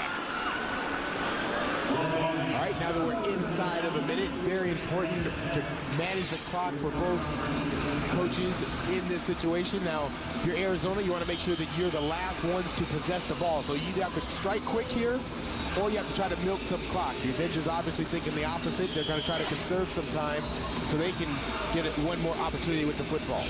Timeouts remaining, 2 for each team. Each head coach has taken 2 more to burn in these final 56 ticks of the second quarter. Avengers over the Rattlers, 38-35. That's Lane Campbell. Run 4 touchdowns already today. Harvey in motion, all 3 receivers to the left side. He's going to throw left, and there's DeVoe, stood up by Clarence Lawson. The much smaller Clarence Lawson. He gets out to about the 15-yard line of forward progress. Clarence Lawson listed at 5'8", Todd DeVoe listed at 6'2", but if Clarence Lawson is 5'8", then I'm walking home this evening. Well, Clarence Lawson has a lot of familiarity with this Arizona team. He played in Arizona from 2003 to 2006. Been around a long time. One of the best in the AFL. Came into the AFL in 1999, so 10-year veteran. And he's wearing 27, but here it's number 1. Terrell Mays, who makes the tackle, does so on Brandon Harvey after he catches for a first down across midfield, and Arizona burns a timeout on the LA 23. So with the timeout, let's go down to the sideline. Mike Valparaiso with your Discover Card All Access. Andrew, both quarterbacks told me this in the first quarter. They have the utmost confidence, and you're watching it right now with the offenses going back and forth. Receivers for the Avengers coming off the field telling Tim Hicks, guys, this is too easy. They're actually saying that. And JJ, you can comment on this. The Rodney Peter, my man Rob Johnson days at USC. When you get in this flow, that's what you say. This is just too easy for the offense. All right, JJ, we have a Rob Johnson reference. Yeah, that's right. The 2 quarterbacks from USC, but he's exactly right. Whenever there's an offense, you get into a rhythm and get into a flow. You can't wait to get right back on the field because you feel like you're on the same page, and it is sort of feels like it is just that easy. Now, don't get me wrong, it can turn bad very quickly. But right now, Tim Hicks as well as Lane Campbell both have to feel confident what they're able to accomplish offensively. Both of them really executing their offenses well, and a lot of passing lanes to throw through. So we'll see which quarterback falters as the pressure is going to start to mount as we enter the second half, or you're going to have to continue to score to win. Here's Campbell back to throw. 520 down the right sideline. Incomplete. Nobody was near. Burley fell down at the 11. And there's also a flag down at the 11 as Damon Wheeler, the LADB, was the only man near the ball. 14 ticks left on the clock. Arizona 1 timeout. LA has 2 as the officials huddle. Again, Bill Lemonnier is our ref this evening. I can tell you that both coaches are going to say the same thing at halftime, which is clean up these penalties. You're giving the other team too many opportunities. Illegal contact, number 2 on the defense, 5-yard penalty, automatic first down. Well, if Arizona's doing anything well, JJ, it is milking the clock and making sure that LA does not get it back here for back-to-back possessions. Okay, with 14 seconds left, the Rattlers still have 1 timeout remaining, so Campbell knows he has the ability to work the middle of the field, knowing he has a timeout left. And if he gets about another 5 yards or so, every shot that he takes, every play from there on out will be into the end zone. So he can work the middle of the field right now. Let's see what he does. Clock says 14.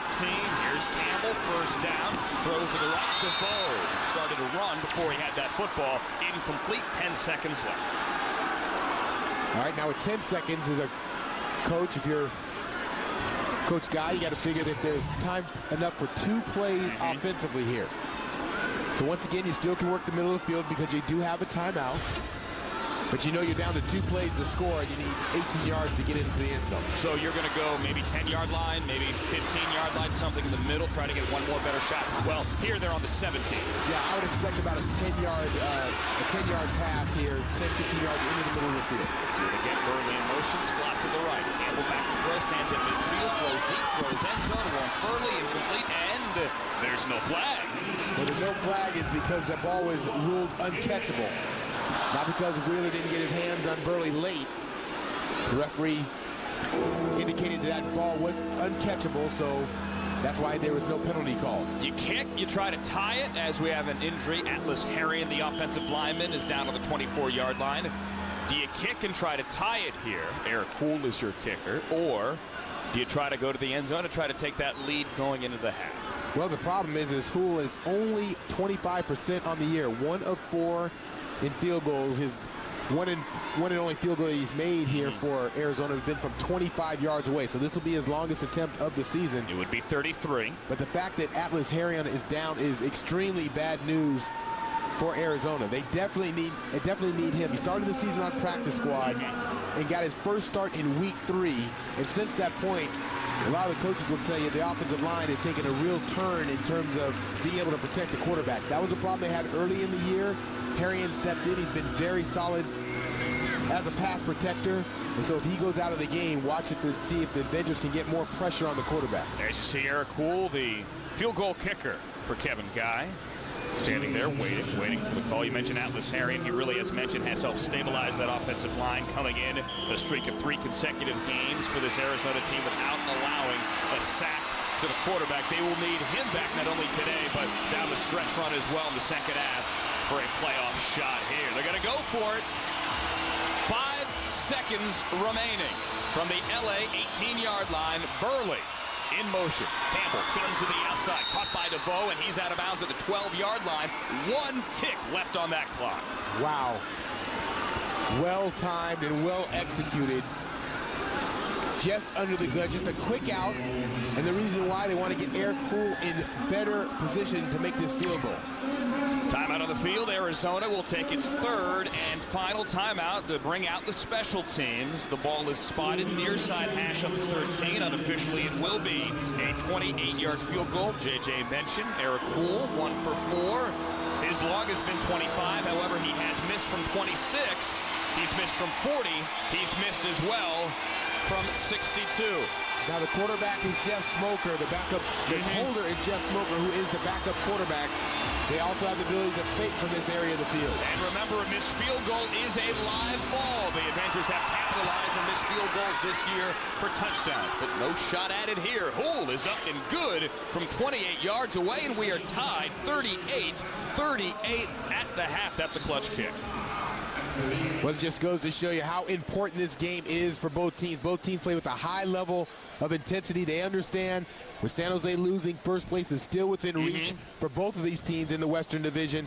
Both of them go in tied at the half, and you know, it's going to be interesting to see who comes out. Whoever starts with the momentum in the second half obviously has the best chance to win, but a very well played first half for both teams in terms of execution and performance. And, you know, a back-and-forth game as well, JJ. A lot of offense from both sides. Both quarterbacks look good. It is a key divisional battle. Both teams badly need to get a win here. LA has lost 6 out of 7. Meantime, you have Arizona trying to win 2 in a row for the first time all year. I don't want to overplay the significance of this game. We are only in the first weekend in May, but this is huge for both teams, and a great second half coming up. Also coming up, your Russell Athletic halftime report. We have 30 minutes of football remaining. It's been a wild night in Los Angeles for Lang Campbell, for the Rattlers, and for the Avengers as well on FSN.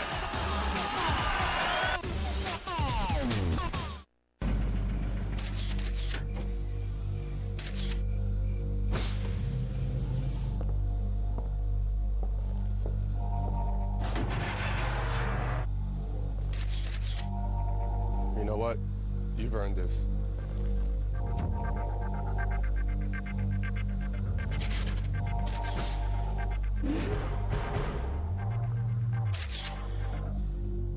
Never fled from Spalding. True to the game. All of us AFL players, you know, we have favorite plays. Blue 92. Trips left, HO 30 climb. Stay hut. Gotta kick it high, gotta kick it straight. You gotta send them long. The old 5-step drop. No, the 3-step drop. Are we talking about dancing or football? Starting to feel it now. Feeling it. Well, we might not agree on a favorite play. One thing we do agree on is the favorite play of the AFL, helping kids at Children's Miracle Network hospitals. That's my favorite. Touchdown.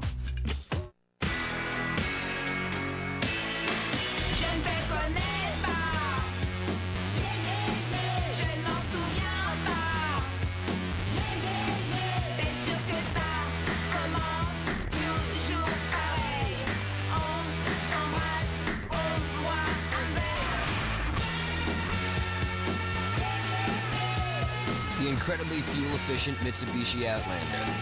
Hop in. It's go time.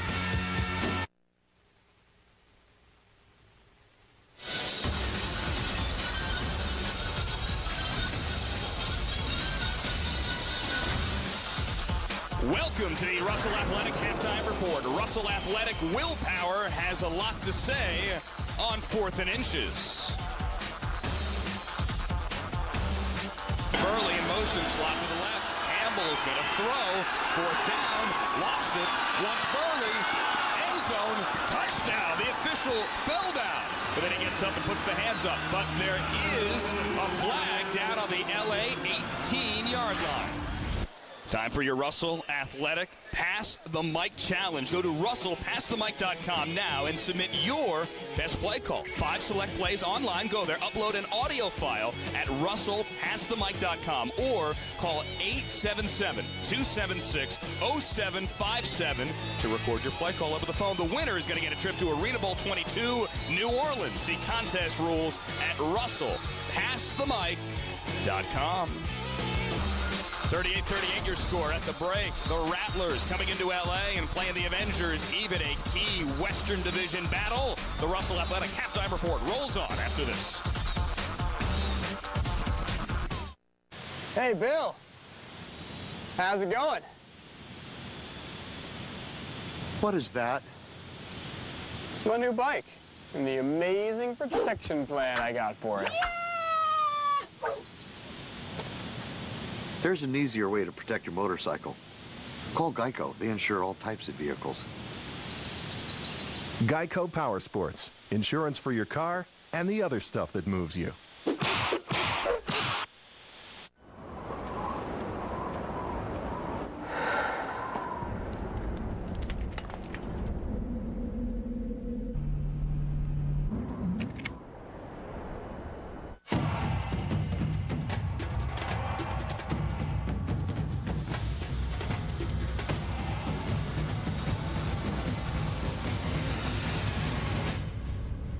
Range Rover Sport. Visit your local Land Rover Center.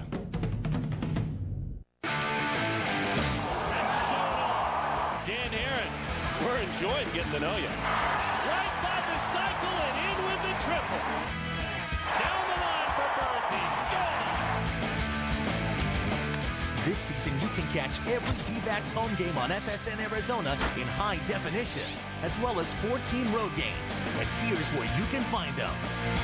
It's the D-backs in high definition, right here on FSN Arizona. FSN presents the remarkable series that uncovers the most spectacular tales in sports history. Amazing sports stories. Incredible. Unbelievable. And 100% true. These are the greatest stories never told. This week, it's an all-new episode. The tale of when rivals became teammates. Sunday on FSN.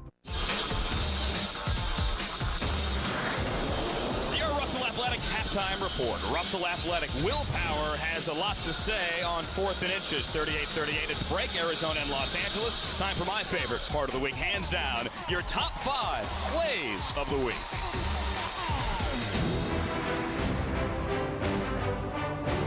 Whitbride throws for Dudley, and it is caught on the boards. Did he maintain possession? The referee looks. They say yes. Jamaris Dudley.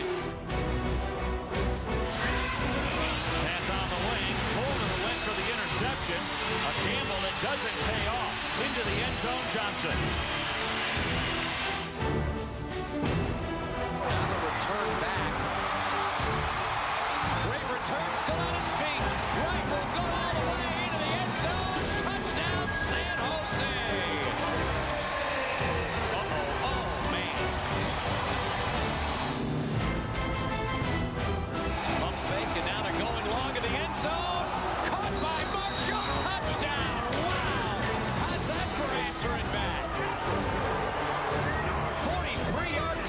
Strike. Tim Hicks.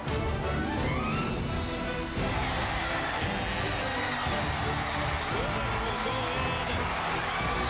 The big slide. Grabs the ball. He pulls a TO. You know what? I think we have a couple of plays here in Los Angeles that could be in next week's plays of the week. LaShawn Ward finding the end zone. Back and forth we go. 38-38 in Staples.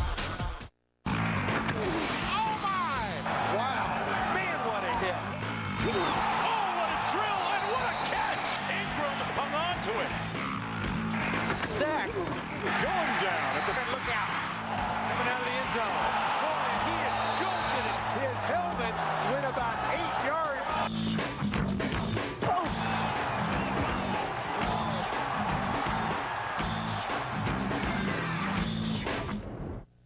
Yeah! For tickets, call 1-866-AFL-TICKS. It's a Russell Athletic halftime report. Russell Athletic willpower has a lot to say on 4th and inches. It's 38-38, the Arizona Rattlers, the LA Avengers here inside Staples Center. Along with John Jackson, I'm Andrew Siciliano. As always, JJ, we mentioned at the top of the show, it's all about the quarterbacks. Lane Campbell, Tim Hicks, they have combined for 9 touchdowns. Let's start with Campbell. Well, both quarterbacks have played very efficiently so far in the first half, and that's really the reason that we have such a great matchup between these two teams. We talked about Campbell, early got on, starting early, tied the ball. This touchdown made it 7-3 Arizona Rattlers, and then Hicks would strike back. This 20-yard touchdown pass to Ingram would get the Avengers back in front. There's been a back-and-forth game the entire game. This huge return by Harvey, you thought the momentum was starting to swing towards Arizona, but Hicks wouldn't let the Avengers go away as he was on top. Target to LaShawn Ward. This Ward's second touchdown of the night was the 38th point of the game for the Avengers. Arizona would go on to score another touchdown. They tied at 38, and here's how the stats look. As you can imagine, with the game being so close, the stats are very even so far to this point. Third down conversions, well, that's going to be pivotal with both teams as we come down the stretch. Both teams need to convert because the longer we go in this game with a close score, the more important it is for both teams to continue to score touchdowns. It will be pivotal definitely down the stretch. As mentioned, both quarterbacks playing well. Both teams overall, despite the penalties, playing well. We are 38-38 at the break. And this has been your Russell Athletic halftime report. Russell Athletic willpower has a lot to say on 4th and Inches. Oh, my! Wow. Man, what a hit. Oh, what a drill, and what a catch. Ingram hung on to it. Sack going down. Look out. Coming out of the end zone. Boy, he is joking it. His helmet went about 8 yards.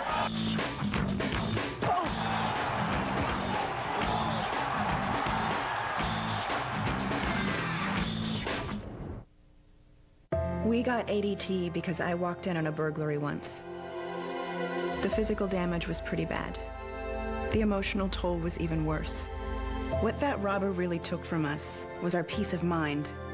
With ADT, we got it back. Every 15 seconds, a burglary takes place in the United States. Help protect your family with a fast alarm response of ADT. Call now and save over $250 when you buy ADT's family package. ADT, always there.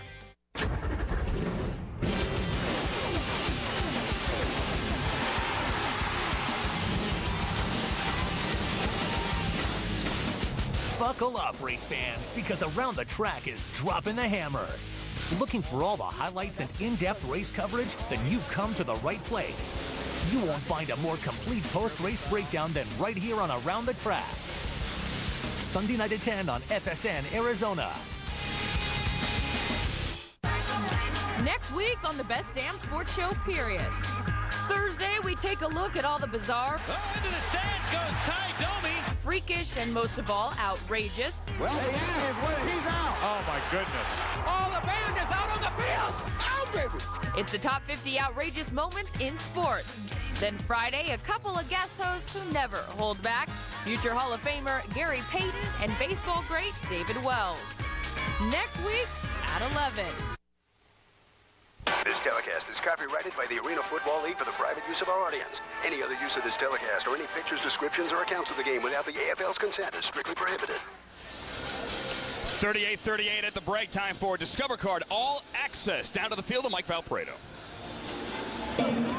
Thanks, Andrew, with Coach Ed Hodgkiss. No turnovers, great offense. What adjustments and what'd you tell your defense at halftime?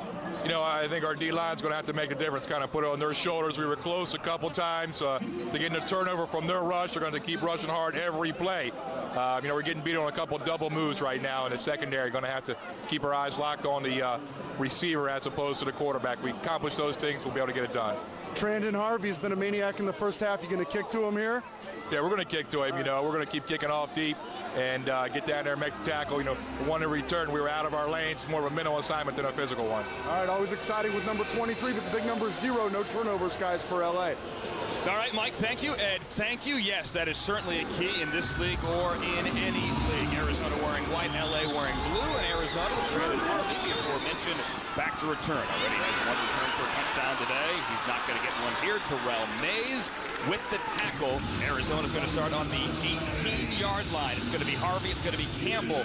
John Jackson, if this team is going to hold on and win this thing in the second half. You know, the one thing I like about when I see Trandon Harvey return kicks is how hard he hits the wedge. I mean, he's coming full speed, and he's daring anybody to step in front of him. He's so quick into the holes. It's no surprise why he's becoming one of the best returners in the AFL is because he wants to attack the wedge right away. Any mental mistakes, any missed lane assignment by the opposition is going to turn into a touchdown. Well, you know, you've been back there before. It's all about acceleration. Returning kicks, accelerate, one or two moves, hit that hole hard, and catch those guys coming at you flat-footed. Right, but the one thing you have to remember as a returner, usually these guys are not that big. Let's say under 200 pounds, which Harvey is. And now if you're to get the ball, go full speed, coming down on kickoff coverage guys that are coming full speed at you, it's like two trains headed for a collision, and you have to have a lot of guts as well as great vision and eyesight, and quick moves, of course, help. And it takes a little bit more than you would think. It's like two trains running together. A lot of times when you're that one train, you want to slow down a little. Train A leaves Cleveland, and this one gets knocked down.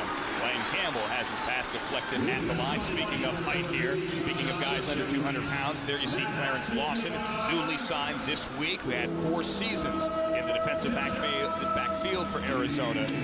Clarence Lawson listed at 5'8", 180. I joked earlier, if he's 5'8", then I'm walking home. We were joking on the field with Sonny Cumbie before the game, and we used to joke with Clarence when he was with the Rattlers doing those games. He's 5'8" with shoes on. But hey, out there on the AstroTurf, those shoes help. Brandon Harvey in motion, hard count, and a jump as well on 3rd and 3. I think Josh Jeffries might be offside. I think that might be 5 free yards and a first down. You talk about Lawson being a familiar tie. Debated 86-58.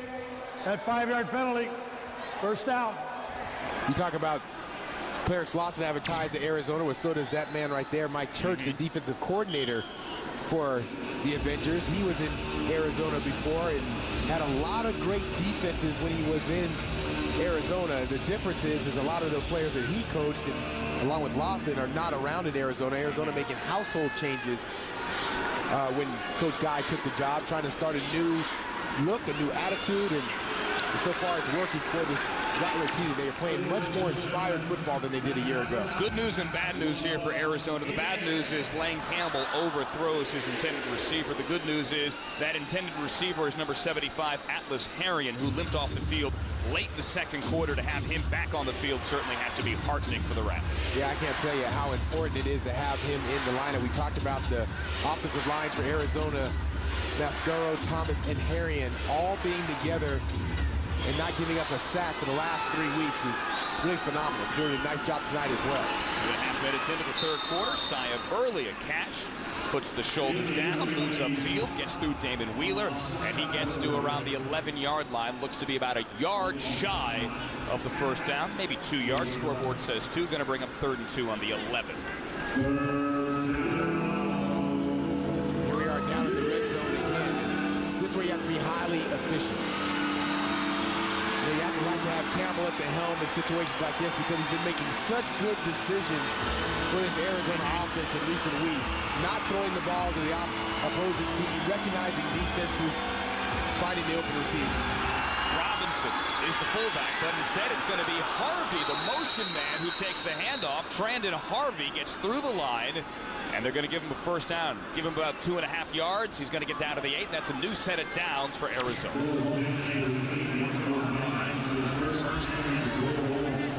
Free substitution rules that are now in place in the Arena Football League, allowing you to bring guys in and out. Very few two-way players these days in the AFL. Allows you to bring really offensive-minded offensive linemen. Before in the past, you used to have defensive linemen who would come over to the offensive side of the ball, and you weren't able to run the ball as well as they're doing these days. There, not ruled a fumble. Here, Lane Campbell goes down as Josh Jeffries was 4 sacks on the year, brought him down. There's a flag, though, back on the 13-yard line. Clock stops at 10:57 remaining here in the third. Good pressure by the Avengers. This is going to be a holding penalty against Arizona, so interesting decision for Coach Hopkins. Holding, 73, 10-yard penalty, still first down. Gonna back him up. Yep.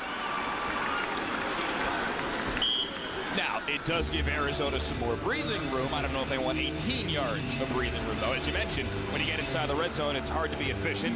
Your playbook probably goes from this big to this big. As I move my hands in, you can't see. Now, on the 18-yard line, though, you have a little more breathing room. A little more breathing room and a little bit more time to get down the field. The important thing is going to be, can the offensive line protect long enough to allow the receivers to get down the field and make moves? Harvey, the motion man. Campbell throws to the outside. That's DeVoe, the outlet receiver against the boards, fighting with Clarence Lawson. Lawson's going to win that battle. Not going to get very far, about 2 yards. I thought Saya Burley kind of hiccuped a little bit in his stance there. No flag on it, though. Well, around the league, Clarence Lawson, in the past, not a tall defensive back, not a really big defensive back, but an extremely good tackler. He's always been known to be a good tackler in the AFL, often amongst the tops in the league in terms of number of tackles by the end of the season. And so Lawson, a very sure tackler, as he showed on that last open field tackle against DeVoe. 2nd and 16. DeVoe goes up high and brings it down again, and Lawson has the tackle around the ankles. Todd DeVoe, big receiver, using his size, stretching out and catching that one. Tough one. Bo stretched out his entire frame to go up and get that one. 6'2", only a rookie out of Central Missouri State, another one of the young talents that Coach Guy has brought into Arizona. A very youthful team in Arizona, and a team that they feel will get better in the second half of the season, because as they start to play together, they'll be able to draw from experience playing with each other. So that's why there's so much encouragement, there's so much anticipation for the second half of this season. 3rd and 9. Campbell has time. Now flags out, lost into the end zone. That's caught. That's another Todd DeVoe touchdown. But there's a flag back in the offensive backfield on the 16 of LA. It's going to be holding. 31. 10-yard penalty, previous spot, still 3rd down. So they get Chris Robinson, the fullback, for the hold, wipe off the touchdown. Now the penalty is starting to stack up for Arizona, this one being the most costly penalty because it negates a touchdown. DeVoe was open in the end zone, so Arizona continuing to move back and see what Coach Guy has up his sleeve to try to get in. Coach Foster also trying to drop some plays to get this team into the end zone. 3rd down, 2 opportunities to get in the end zone. Skip Foster, former head coach of the league, is an offensive coordinator here in Arizona. Campbell back to throw. Campbell guns towards the end zone. Harvey can't hold on. No flag on the play. Mays had the coverage. And it brings up 4th down. 4th and goal. Coming into your living room right here, Terrell Mays, good coverage, gets that left hand in. How about that right hand, though? How about that right hand? Right hand around the waist. The red officials never call that right hand. But as a former receiver, come on. Yeah, I'm complaining about that right hand. Thank you. Complain. Let your voice be heard. 34-yard field goal attempt for Eric Cool. He had a 28-yarder, beg your pardon, a 33-yarder right before the half. Here's Cool's kick. It is up and it is ugly. It is low. It is no good. It is into the stands. I think it was partially blocked by Josh Jeffries. Looked like it was partially blocked. Yep. So Arizona fails in its first possession. 38-38. Forget about what happened in that first half. I know each and every one of you's destiny was to be part of this football team tonight. And I know our team's destiny is to be champions. Look at me now. We will win this football game. Yeah! Woo! We will win this game. Yeah. Let's get a hand in here. 1, 2, 3, win! Nobody gets you in the game like Discover Card. Get in the huddle, get on the field, and maybe even get the game ball.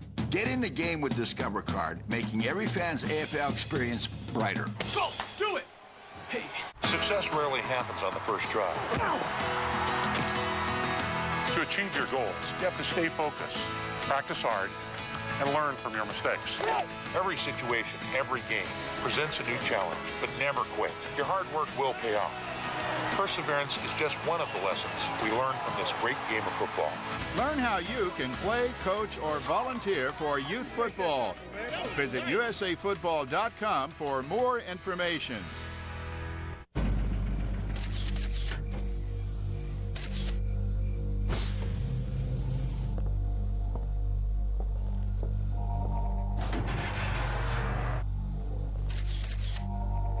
You know what? You've earned this.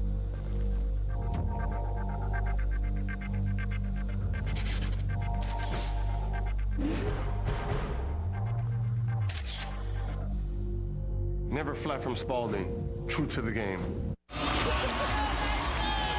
Look, Ma, look at my hair. Look at my license plate for that matter. 38-38, Arizona and LA. The AFL on a Saturday evening on FSN. Tim Hicks, the LA quarterback, throws over the middle. That one almost picked off by Trufant. Let's get some Discover Card all access now, I beg your pardon. Mike Valpredo is sitting in the stands with Brett Bucci, the man who signs the checks for the Rattlers, and maybe, Mike, a little bit more. Andrew, you tell me, George Steinbrenner, Mark Cuban put Brett Bucci down with the boldest owners in professional sports. You guaranteed playoffs, or you're giving all season ticket holders a refund. We'll give you the guts and the idea to do that. I just wanted there to be a sense of arrogance to permeate through the entire organization. It started with ownership, the coaches, and the players. I've got to ask you, some people have said this is a little bit of a softball, Brett. 6 of the 8 teams will make the playoffs. But in the end, you still had to have the guts. Did you think twice? $2.2 million in the end? Before I did it, I talked to the coach and the rest of the owners of the organization, and everybody was for it. It was unanimous. I will tell you, though, we were 4-12 last year. 4-12 won't get you in the playoffs this year. We turned over the entire organization from every head coach, as well as, that was a little distracting. And also, we only have, I think, 5 players back from last year. You're going to make the playoffs. You're 4-4 and some bad teams in the West. How do you top this next year as he watches a play? How do you outdo this one? How we do it is win a championship. I mean, that's what we're here to do. We're not here just to get to the playoffs. It's about winning the championships. And the fans have responded. Every fan I've talked to, no one wants their money back. They want to see us win a championship. If by some reason, guys, they don't make the playoffs, $2.2 million out of his pockets back to the fans of Arizona. I don't know. That's still a lot of guts. 6 out of 8 teams doesn't matter. Mike, that is a lot of guts. Brett, that is a lot of guts. But with San Jose losing this evening, if we get a win out of Arizona this evening, that means they would be in first place with a kiss. First place with a kiss. Well, Brett was part of an original team that purchased the Orlando Predators back in 1996, and he just finished his 11th season there. So he's no stranger to leadership in an organization. He knows how to build a program. He knows how to build a winning program. Injury timeout, Lonnie Ford, the LA fullback, is down. Check on his status when we get back. I love it. Open my present next. It's a singing toaster. It's a singing toaster. Wow. It wasn't on the registry, but I knew you'd love it. Thanks. Thanks a million. At Casino Arizona, when we say thanks a million, we mean it. This year, we're giving away millions in cash and prizes to celebrate our 10th anniversary. Casino Arizona, what are you waiting for?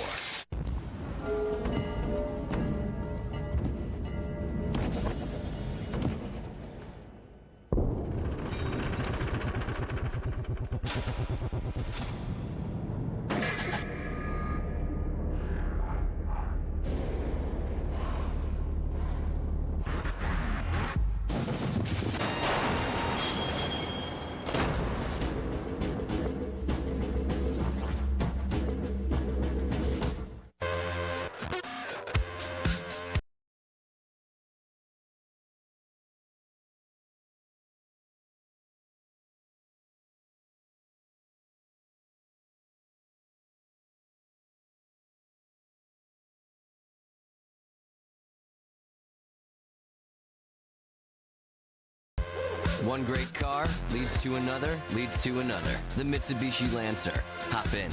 It's go time. 5:58 remaining, third quarter. Staples Center in Los Angeles. The Arizona Rattlers, the LA Avengers, locked up in a Western Division battle, 38-38. You could do one of two things right now. You could ride a stationary bike like Eric Cool, or you could hop on the phone or the internet and get Arizona Rattler tickets. 602-379-2333. Keep on pedaling, Eric. Or azrattlers.com. azrattlers.com. So we are tied. Lonnie Ford, the LA fullback, helped off by Dr. Lang and Jimmy Festa. Jeffries checks into the game. He is your backup fullback, and he is behind Tim Hicks, quarterback for LA. Now facing a 4th and 10, clock winding, coming up on 5:45 remaining. Third quarter. Hicks throws the deep ball, right sideline. Deshaun Ward with the speed, but not with the football. Incomplete, and Arizona's going to get great field position. And a little bit surprising on 4th and 10, the Avengers decided to go up top. What Arizona did is they came and ran press coverage at the line, not allowing the Avengers to run an easy hook or maybe an out pattern to get beyond the first down marker. So they came up and pressed, and the one-on-one coverage was on the outside with Ward. Hicks took a shot and missed him. So now the Rattlers with great field position. Most importantly, they come up with another key stop defensively, which is always key, especially in close games, to come up with those stops. This time to stop deep in the red zone with a great opportunity to score. A couple of stops early here in the third quarter. Arizona had a field goal, a missed field goal on its first possession. Here's the pitch to the ever-dangerous Trandon Harvey. Brandon Perkins from his linebacker spot able to make the tackle before he can get to the corner. Well, the Rattlers have gone to a heavy offensive line, what they call their heavy package. Jonathan Ingram now inserted in the game, as well as Wendell Gaines. So 5 big, heavy offensive linemen, and then one of the best skill guys around in Trandon Harvey in the backfield to possibly carry the football. Wendell Gaines is lined up there to the left. He's wearing 89, bottom of your screen, and he comes in motion. He has caught a touchdown pass this year. Won't do it here, and Arizona won't get anything as Harvey pushed backwards into the backfield with Riddle and Mays up front. And Riddle's going to come from the left side, right off of this left tackle. He's going to come in hard, and Harvey tries to cut back, and Riddle's sitting there waiting right for him. That play designed to go out toward the sideline. Harvey didn't have a chance to get out there. When he tried to cut back against the grain, Riddle was in hot pursuit. Riddle, a 6'2", 260 AFL rookie, 26 years old, out of Cal Berkeley.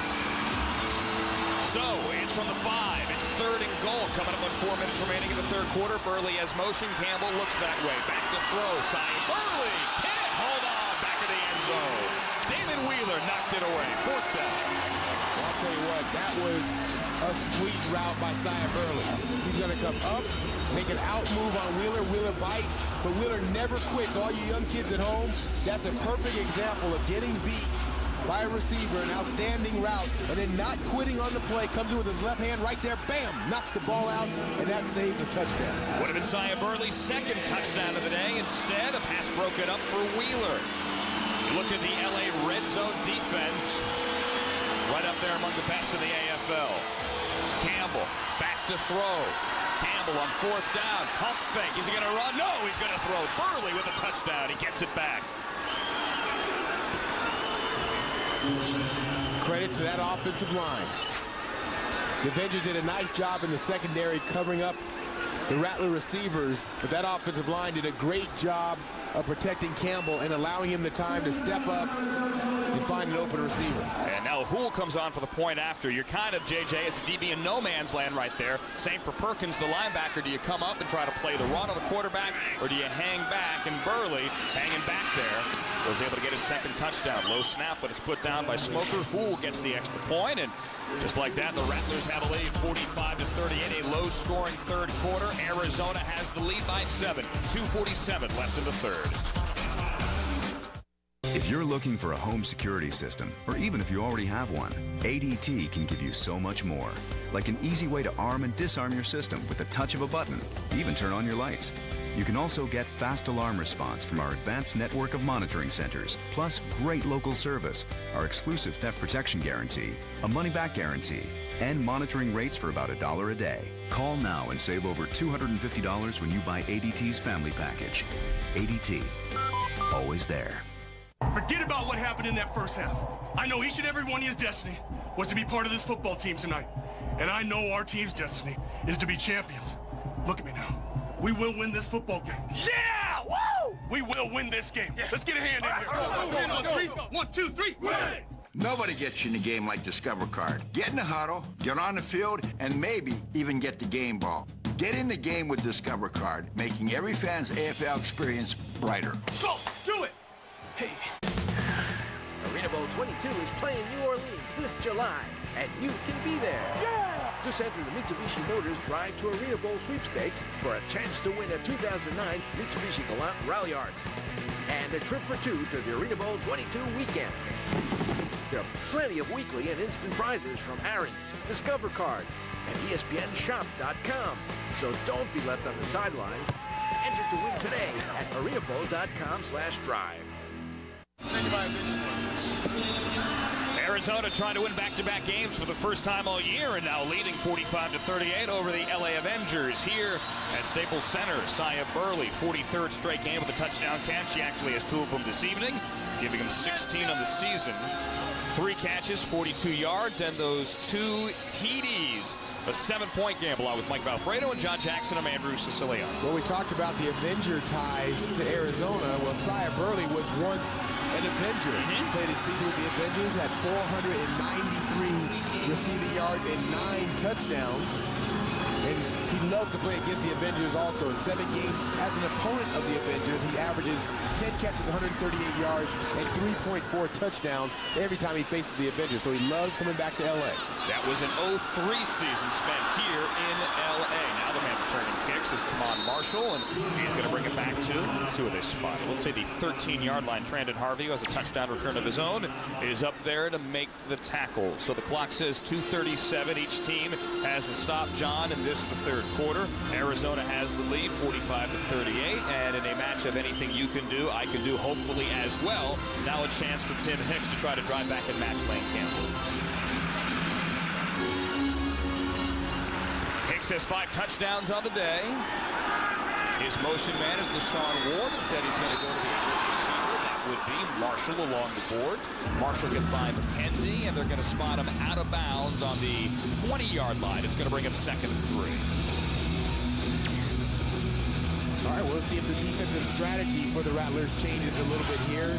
For the most part, this game, they've been running a lot of zone defenses against the Avengers. That last series, though, at the end of that last series, they ran some man coverages. So let's see if coaching staff feels confident that they can contain the Avengers from man coverage. Josh Jeffries into the game. Goes down. Ford is injured. Jeffries takes a swing pass, and he's rumbling down the right sideline. He is out of bounds on the 1. Josh Jeffries, the fullback. Only 1 time has he touched the ball this year on offense. Now make it 2. Well, we saw Lonnie Ford get carted off with what appears to be an ankle injury. And so that means Josh Jeffries has to perform on the offensive side of the ball. Now, he was a 2-way player back before the 3 substitution rule, so he's no stranger to the fullback position, but he really got a load of steam going when he got the ball on that last catch. He was moving down that sideline. He was moving. Gets 29 yards on 1st and goal. Not Jeffries this time. Tim Hicks on the quarterback keeper. Let's see if they get forward progress. I think they do. They're going to keep it on the 1, although, to be honest with you, it looks like Hicks might have lost a yard. But, hey, no harm, no foul. Inside of a minute remaining. 3rd quarter. 7-point game. Going to bring 2nd and goal. Now the Avengers, they don't go with a heavy package. Coach Ed Hodgkins, who calls the plays, chooses to stay with his normal package of receivers in the game. So you still have the 3 receivers, 3 offensive linemen, a fullback, and a quarterback on the field for the Avengers. Hicks does have 1 rushing touchdown this year. He's going to pitch it to Jeffries. Jeffries cut down, and he's going to be 6 inches shy. Great job by that Arizona defense, flowing to the right and keeping Jeffries out of the end zone. That was a nice job of pursuit by Arizona because it looked like Jeffries had a clear path to the end zone. M. Christo Bruce looked like he might have got there first, but that was great pursuit by this Arizona team. Do you believe M. Christo Bruce at 6'6", 270, played both ways and was a quarterback in high school in Seattle? Yeah, defensive end. I remember him at Washington State as a defensive end. Last year, he was on the practice squad for the Raiders, and as you mentioned, a quarterback back in high school. A little bit of everything. At 6'6", 270, Tim Hicks, a big guy as well. 6'4". We are done with 3. 15 minutes of football remaining. Arizona has a lead, 45-38 over the L.A. Avengers. 15 great minutes still to come when we come back to Staples in L.A.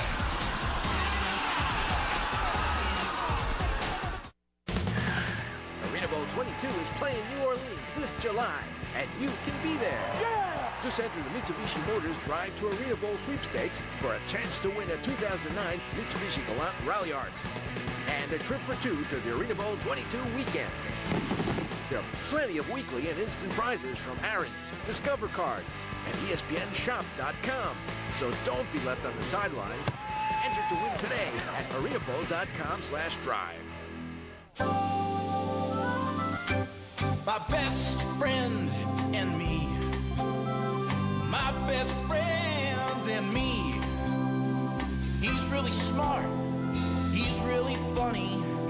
He sells bikes and he saves people money. My best friend. My best friend and me.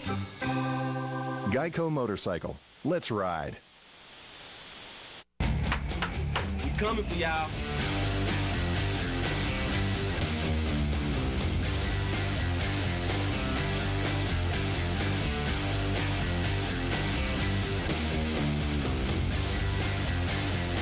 Please, I wish you would.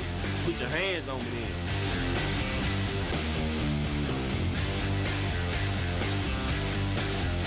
What are you waiting for? Get your Arizona Rattlers season tickets today.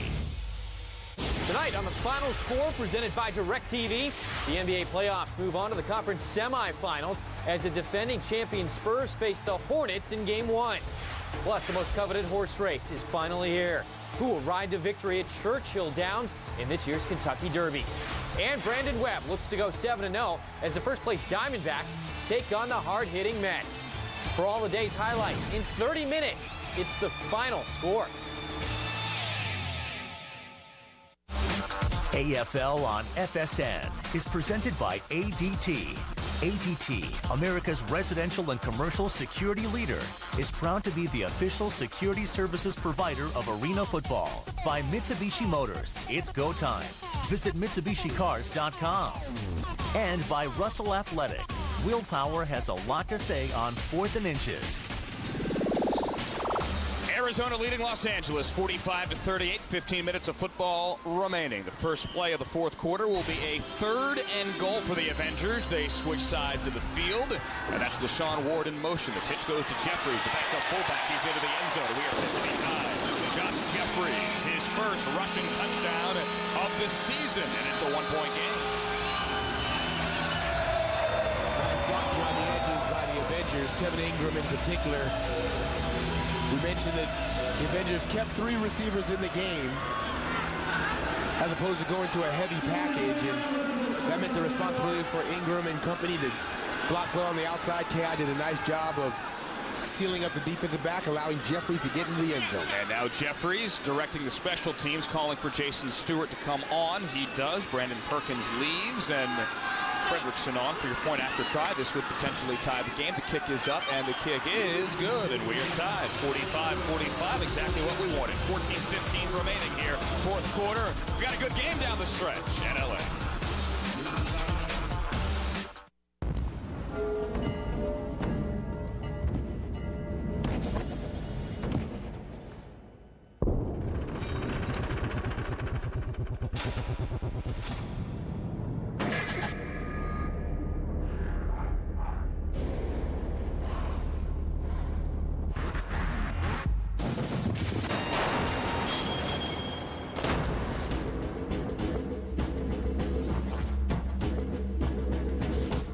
Hey, Couch Potato. You could score 2 tickets to your favorite AFL team's next game. Just text AFL08 to 84695 right now. Oh, what a catch! See you there. Hey, Superfan! You could score 2 tickets to your favorite AFL team's next game. Just text AFL08 to 84695 right now. Oh, what a catch! See you there. Oh, my! Wow. Man, what a hit.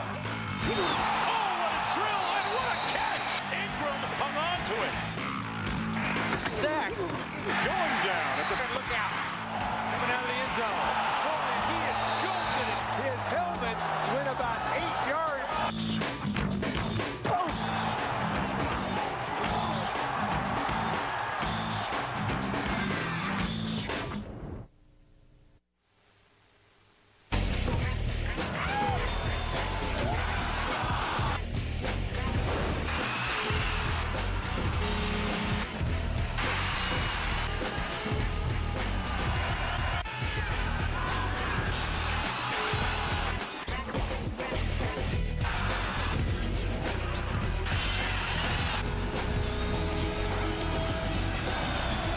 Sights and sounds of a fun night in Los Angeles. And welcome back to Staples Center. 45-45. The Arizona Rattlers, the LA Avengers. 14-15 remaining. As the kickoff goes to Trandon Harvey of the Rattlers, takes it cleanly off the net. But there were whistles back upon that kickoff. So Don't go anywhere yet. Fun night so far, along with Mike Valpredo, John Jackson. I'm Andrew Siciliano. Thanks for spending part of your weekend with us, the AFL on FSN. Just to put in perspective how important this last 14 minutes and 15 seconds are for each team. They're going to re-kick as somebody was in the way of one of the officials. How important this game is for each team. Now, we've talked about San Jose already losing tonight, which makes them 5-5. Arizona plays San Jose next week, so that will obviously be a game with first place up for grabs. The Avengers with the win, they would enter the 4-win category, which would put them a game behind the leaders in the division. So this is a very important 14 minutes left. Not to mention the fact that Los Angeles already beaten Arizona earlier in the year, so when they talk about head-to-head matchup, this is a very important quarter if you're an Arizona Rattler player or fan. And San Jose has already beaten both of these teams this season. Fredrickson with another kickoff. This one should be real. This one should be good. It hits iron. That's a live football bouncing. It's going to hit the referee. It's still loose. LA falls on it in the end zone, but the hands up. That's a touchdown for the Avengers. Just like that, JJ, we've said it so many times. One crazy bounce off iron can change an arena football game just like that. Well, this is how the game was designed, is for anything can happen at any point in the game. This ball kicked high and off of the iron. It takes a crazy bounce, and there's no way Harvey was able to get to that one. And now it's a free-for-all as the ball is live off to the kickoff and recovered in the end zone by the Avengers. So a very strange move leads to a touchdown for the LA Avengers. And an extra point that barely gets in. LA takes the lead 52-45. Credit Kevin Ingram on that touchdown, his third of the day. He caught two earlier, 2 touchdown catches. This one, a recovery. And it actually hit the referee there as well, who is part of the field. Exactly, and good coverage by the Avengers, getting down on top of the football. If that ball does not hit the referee and goes against the backboards, that would be ruled a dead ball. So it just goes to show you how close things can come. The ball bounced inadvertently off the official, remained a live ball, and allowed the Avengers to get on top of it. Now, no one's blaming the official. If he could have jumped over that ball, it would have been nice. It would have hit the back wall, but no. It hits the official. It's a live football. John, you and I were calling a game here a couple of weeks back. A missed field goal led to a Josh Jeffries touchdown. That was right before halftime, right at the end of the second quarter. A game with Utah in town, Danny White and the Blaze. And again, just like that, the game changes. And once again, LA is kicking off. And once again, back to return is Brandon Harvey. Now, he has a touchdown return today. He could, on a bolt of lightning, tie the game. And certainly that is what he's got to be thinking. Tyler Fredrickson, the LA kicker. Fredrickson in only his second game. Here's his kickoff. It's a high one. Hits that slack net, hangs up, but Harvey brings it out. A couple of dance moves. He's at the 5 in traffic, tripped up from behind. Harvey's going to get out to the 9-yard line. Ward, Riddle, and Perkins there on the tackle. And Arizona's going to have 41 yards to go if it needs to punch this thing in, or if it does punch this thing in to tie it up. If you're on this Arizona offense, no need to panic in this situation, although you come out of the field now trailing for the first time in a long time. If you're Lane Campbell, you're in the huddle, you're telling your guys, look, let's just continue to do what we've done all night, stay efficient. He has not thrown an interception tonight. They have not turned the ball over, playing very efficient offensively. Just continue to do so. Motion man here is Syed Burley, bottom of your screen, also bottom of your screen, DeVoe, who can't catch that one. In and out of his hands, into the stands. Remember, that's a souvenir that you can take home. Now, Lane Campbell last year played with Austin Wranglers, completed over 66% of his passes. This year for Arizona, completing over 62% of his passes. And his first ever start, well, against the Arizona Rattlers. He had 4 touchdowns in that game. They ended up losing the game, but Arizona definitely had their eyes on him when it came time for free agency. And again, repeating what we said earlier, Lane Campbell, 3-1 when he starts and finishes. Here he wants Harvey. Oh, can't get it. Flag is out, though, as Mays is going to get called for pass interference. For a second there, I thought Harvey might have had it in his hip pocket. I'll tell you what, Trendon Harvey did a Pass nice... interference, defense number 1, 10-yard penalty. Automatic first down. Trendon Harvey did a nice job positioning his body. See, he was trying to let that ball fall over his outside shoulder. He actually slowed down on his route to make sure that he allowed the ball to land in front of him and then come up with a catch at the end. Mays got there a little bit early. The pass interference call, a good one against Mays. I love when a wide receiver says the pass interference call was a good one. I love that, as if you're going to say anything else. On the 19-yard line, Arizona's own 19-yard line, under 12 to play now, the fourth quarter, 7-point game. Handoff up the middle, running to the right now. That's Robinson across midfield. Little change of pace, going to get 9.5 yards, just shy of a first down. Nice little change up. It really works like an inside trap. He slides the line away and just hand it to Robinson, and he takes advantage of the wide rush by Ken Jones, just ducks inside of him for a nice gain. Chris Robinson, last week we mentioned for that man's offense on the left, Skip Foster, and that man, the head coach Kevin Guy, had 3 touchdowns a week ago. His only 3 on the season, came in averaging a very, very respectable, by AFL standards, 3 yards a carry. Here on 2nd and 1, no handoff. Campbell going, end zone, wants Harvey, one hands it, no flag, no catch. No, there is a flag down. Beg your pardon, there it is, about 2 feet inside the goal line.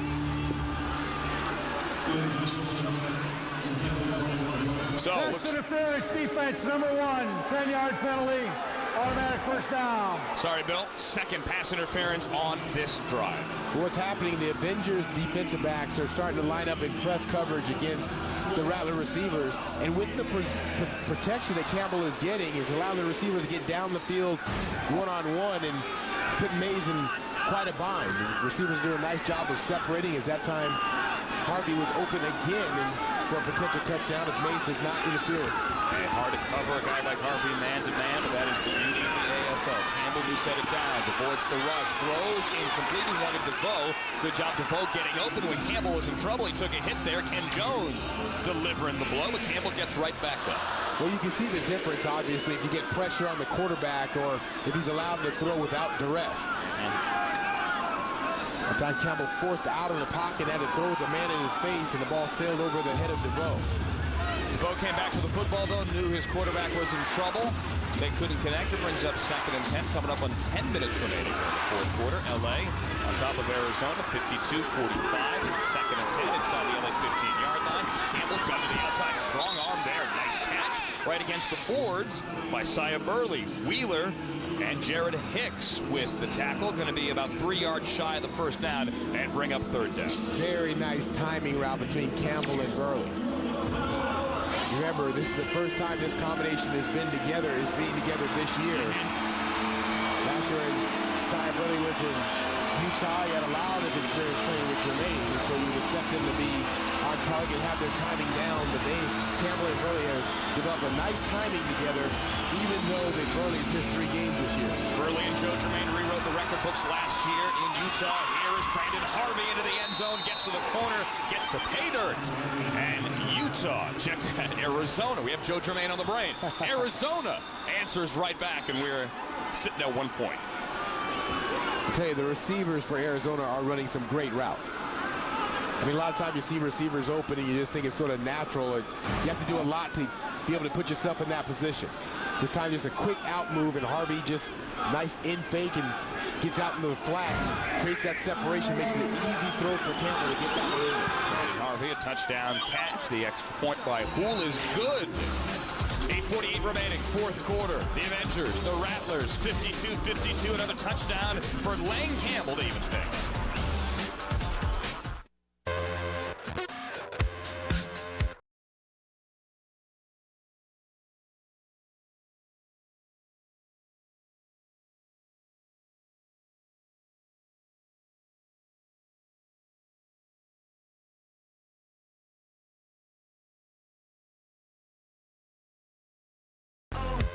One great car leads to another, leads to another. The Mitsubishi Lancer. Hop in. It's go time. FullTiltPoker.net presents the 2008 Aussie Millions main event. Mike Mattisau, Eric Lindgren, and the world's top players battle for a total purse of over $7 million. This is a good time to get lucky. At Australia's most exclusive casino, the stage is set. We'll in. Who will be crowned this year's champion? FullTiltPoker.net presents Aussie Millions. Continues tonight on FSN.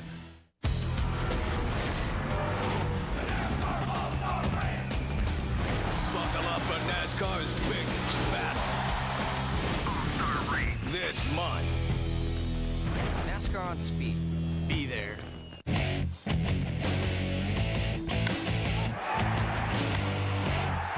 there it goes! It's number 3! 3 two-run homers for Durazo!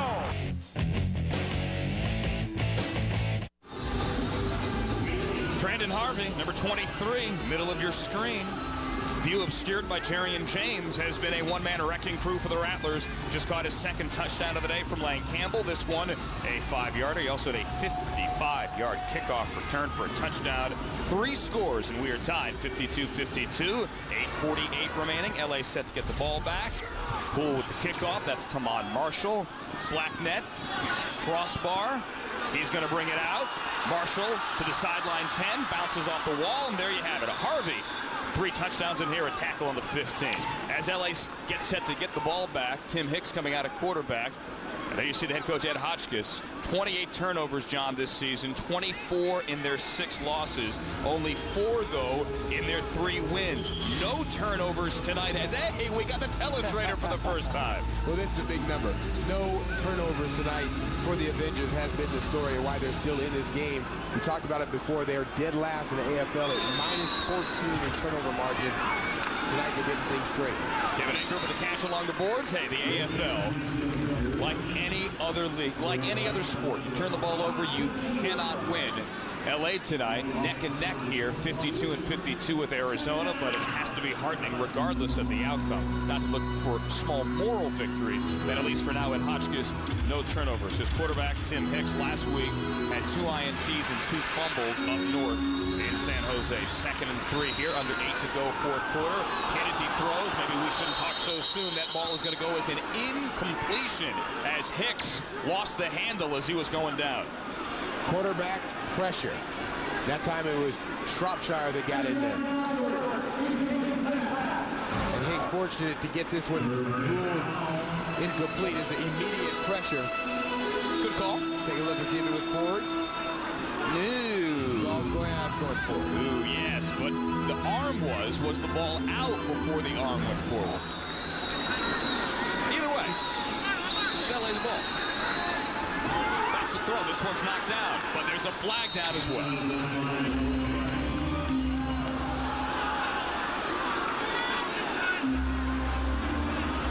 Let's wait on it. 52-52, 7:10 remaining in the 4th quarter. They're talking it over. Shropshire got in there again. Holding, 68. Penalties decline. 4th down. All right, so it brings up 4th and 3, ball on the 22. Okay, now, Coach Guy, who's head coach and also defensive coordinator, gambled on that last play by having all his defensive backs up in press coverage. The lineman did a nice job of getting up in the passing lane. Remember earlier in the game, the 4th down possession they had before, the Avengers had to go up top because the Rattlers were in press coverage. They're up in press coverage again. You see the Avengers take a shot down the field. There's Hicks back to throw. Hicks hit as he throws. Once Ward comes back for the ball, gets the ball. Nice catch, LaShawn Ward. It's a red zone chance for LA, down to the 1. And Kevin Guy has to be shaking his head right now. An outstanding catch by Ward. And this is exactly what Coach Guy wanted, was to force the Avengers to throw the ball down the field. Hicks, this time on target, under pressure. And Ward makes a nice sliding catch, knowing the boards are coming up right in front of him. It's good for 27 yards. Trufant had the coverage and the tackle, and it's a 1st and goal now for LA. Josh Jeffries into the game. He's at fullback in for the injured Lonnie Ford. Some miscommunication, maybe. Ball comes out. That one's picked up by Williams down the sideline. Jeffries chasing. Touchdown, Arizona.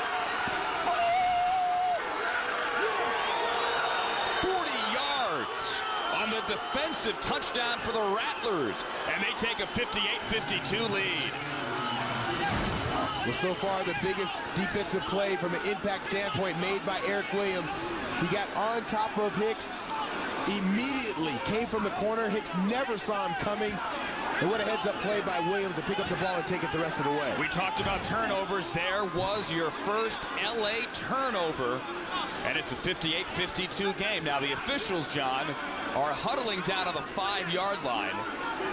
Arizona, now a flag comes out. All right, this is interesting. Flag came out. Shropshire's over there, trying to get his way into the huddle. Kevin Guy says it's a touchdown. Points are still on the board, but hold on. The quarterback had play action. That allows number 8 to come. However, number 8, the quarterback, was still in the pocket. The contact on the quarterback now is a personal foul. Previous spot, automatic first down. Whoa! Take the 6 off the board. Are you kidding me?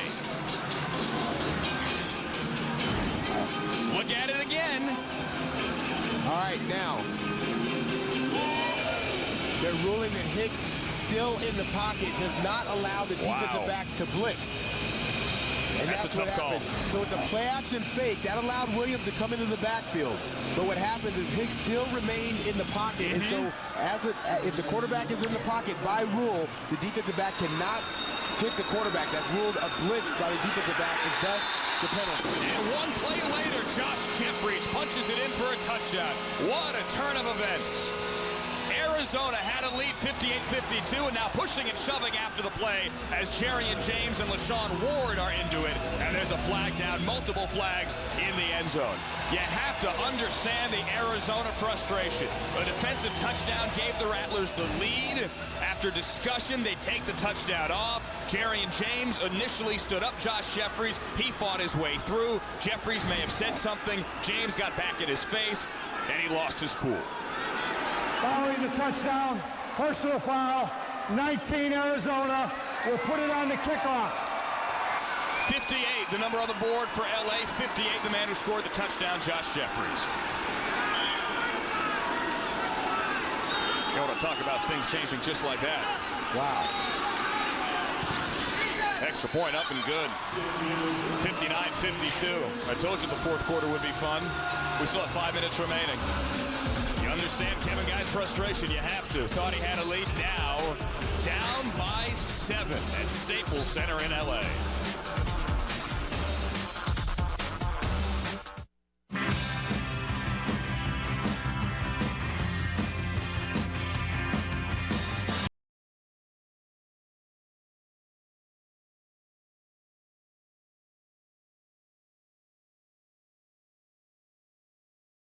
Fall in love with melty cheese. Taco Bell's cheesy beefy melt. Seasoned beef and melty, and even more glorious melty cheese. Get yours before it's gone. Yeah! Come on now.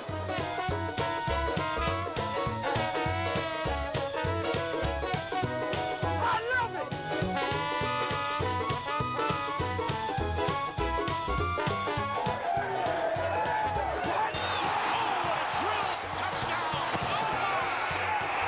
Don't miss Arena Bowl 22, New Orleans. For tickets, call 1-866-AFL-TICKS. Success rarely happens on the first try.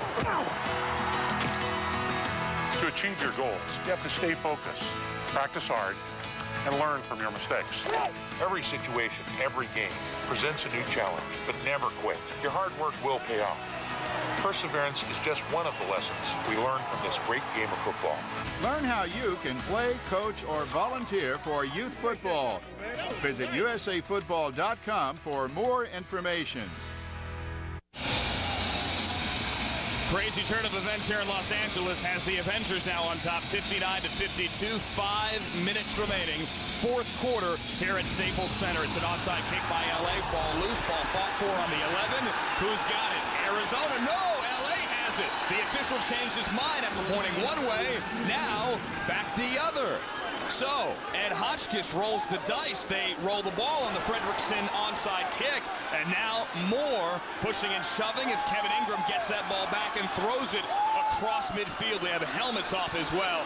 And there's a lot of chirping down there between the 10 to the 15-yard line. Here's the onside kick, JJ. Well, okay, here's the timing of the onside kick by Coach Ed Hodgkins. He knows that after that personal foul, he has a 15-yard penalty that's going to be assessed. So he has Fredrickson try to sneak an onside kick. If they don't get the onside kick, the 15-yard penalty would have moved Arizona back 15 more yards. Instead, he rolls the dice. It creates another possession for his offense. All right, so it's on the 20-yard line now, and L.A. gets it back thanks to the onside kick.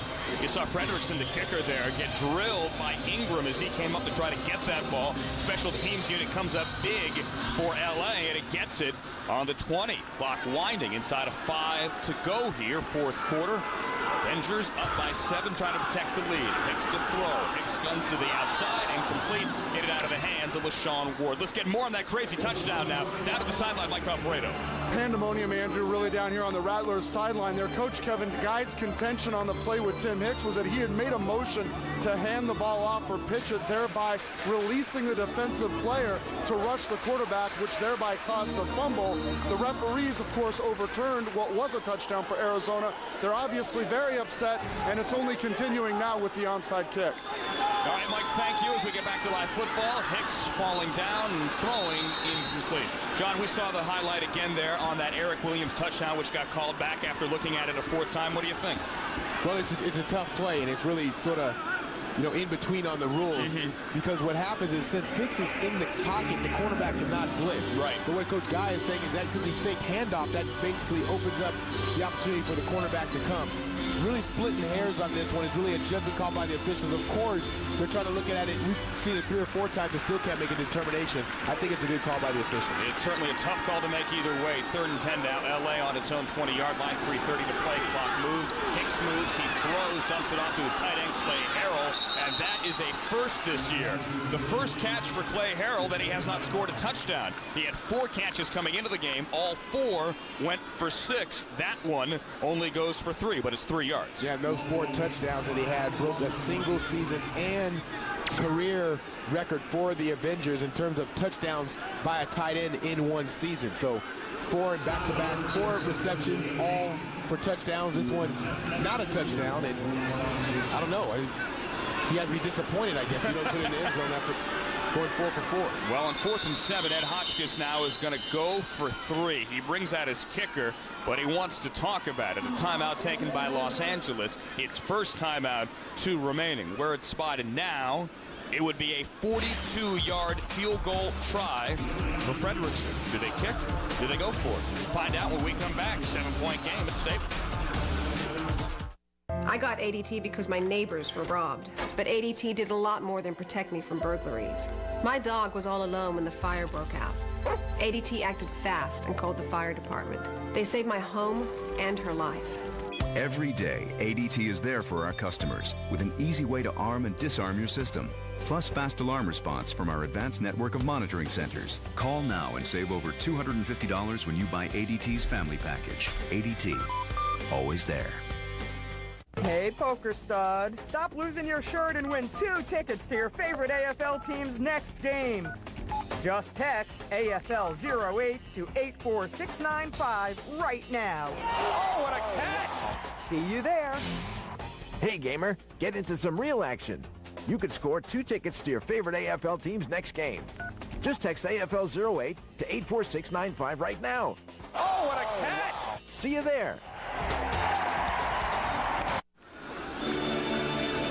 Earlier today, Tyler Fredrickson hit his first field goal as an L.A. kicker. It was an 18-yarder. He is 1 for 1. This would be a 42-yard attempt, but he's going to throw up. Right now, it's a 59-52 game. This would extend the L.A. lead to 10. Kevin Ingram, the holder, kneels on the 16, puts it down. Here's the kick from Fredrickson.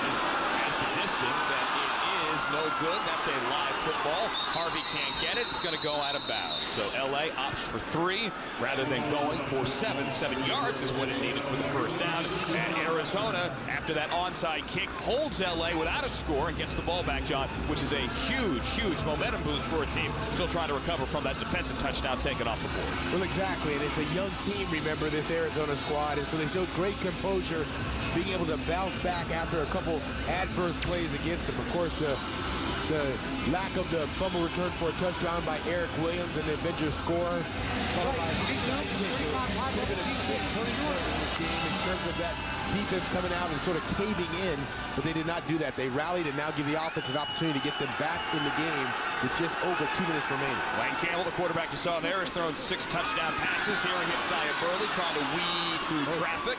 And Burley gets to the 15-yard line. That is a first down. And don't forget, there are 2 ways to get Avenger tickets. You could do it with, of course, 888-AVENGERS, or go to laavengers.com, whether you're in Southern California or anywhere else watching the AFL. 59-52, Avengers have a lead over the Rattlers. 1:54 remaining, clock moving. We're under 2. The handoff goes to Chris Robinson. Big man pushing. He gets across the 20-yard line out to the 21. So 2 things here, 2 goals, John, for Arizona. Number 1, get in the end zone. Number 2, milk that clock as much as possible. Yeah, it's a long time. 1:36 and counting is a long time in the Arena Football League. Coach Ed Hotchkiss also thinking the same thing. He wants to make sure his team was the last ones with the football. So we'll see how the clock management by Campbell and this offense performs in this last 2-minute drive. Campbell throwing deep. Lawson has Burley. He's open. He's in the end zone. Touchdown. That's how Arizona answers. We're 1 point away from having this one tied again. See, I like the aggression. Hey, why not? Skip Foster, who called the plays for the Rattlers, decided, look, there's just over a minute left to go in the game. Take a shot now and then put the pressure and the onus back on the Avengers. Remember, Arizona has timeout, so they can stop the clock to create another opportunity for themselves. But if Burley one-on-one has an opportunity against Wheeler, you take it, get the points. Don't try to get cute and try to get a last-second touchdown just to tie. I told you earlier, Saya Burley is averaging 3.4 touchdowns. I don't know what a 0.4 of a touchdown is. A fourth of a touchdown, not a fourth, a 40% of a touchdown. Either way, 3.4 against LA. He now has 3 today, and we're tied with 1 minute to go.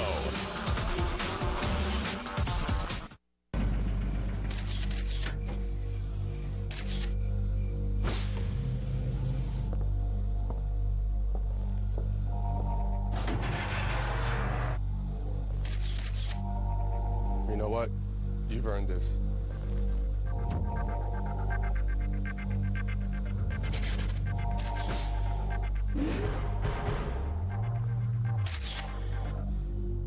Never fled from Spalding. True to the game. All of us AFL players, we have favorite plays. And this quarterback, that's Harvey for the score. So what's my favorite play? Blue 92. Trips left, HO 30 climb. Stay hut. Gotta kick it high, gotta kick it straight. Stand for a Blaze victory. We should get a quick 6. Just something simple. Right 90, wing sail, Z delay slant. Right yo-yo 82 Poco. You gotta throw it quick. You gotta send them long.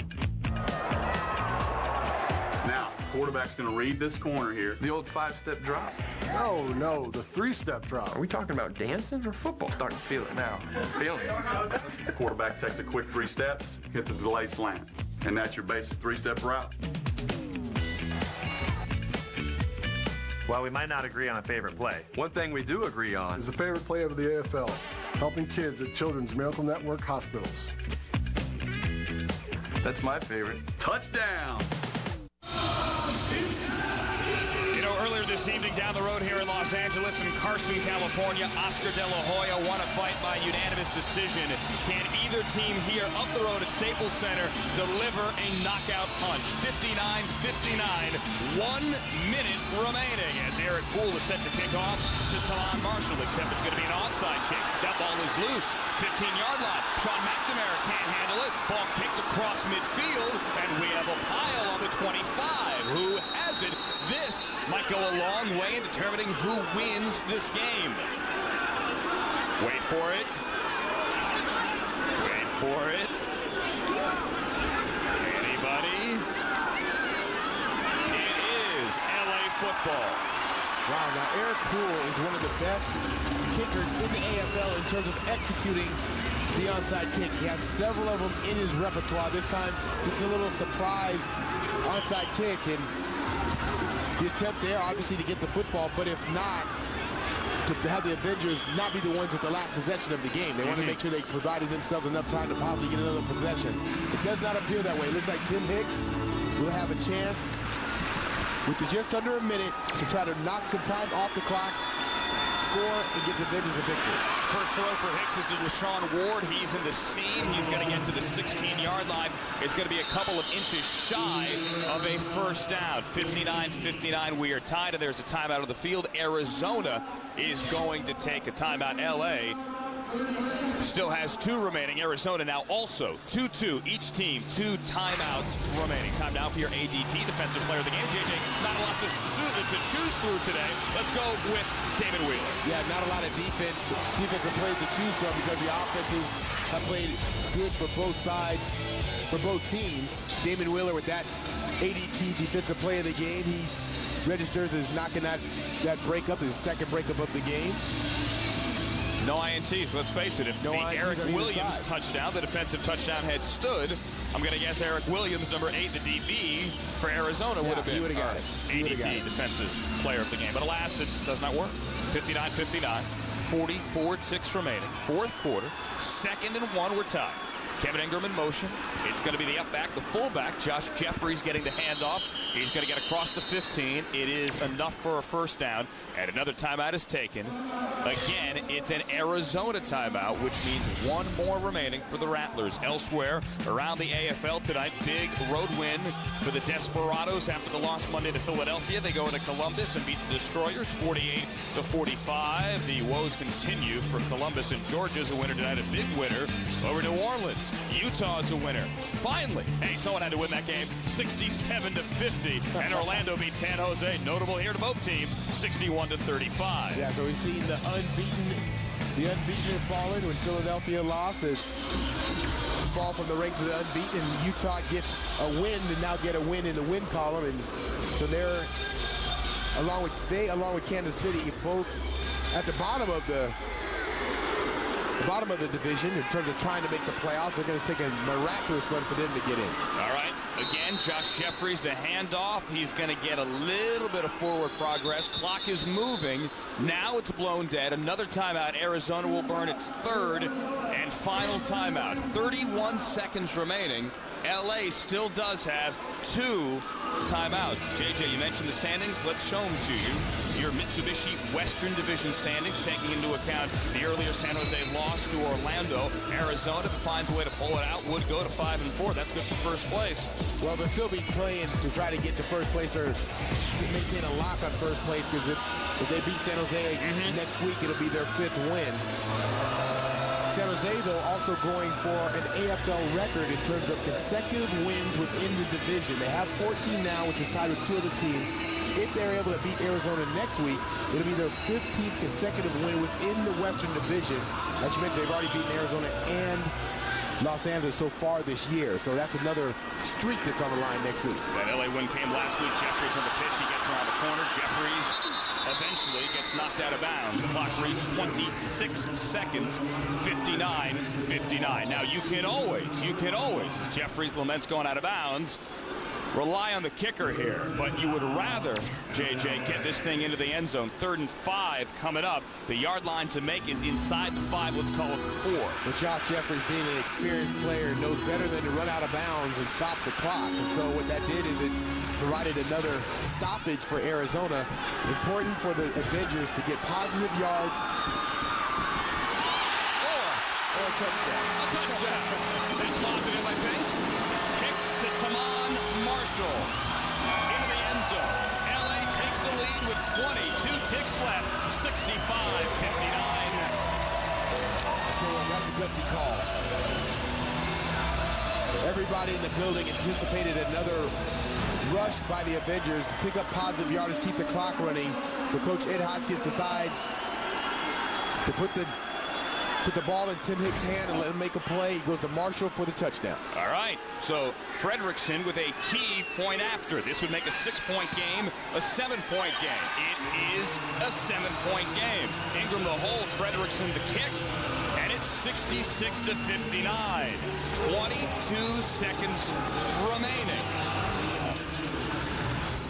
Just a slant route.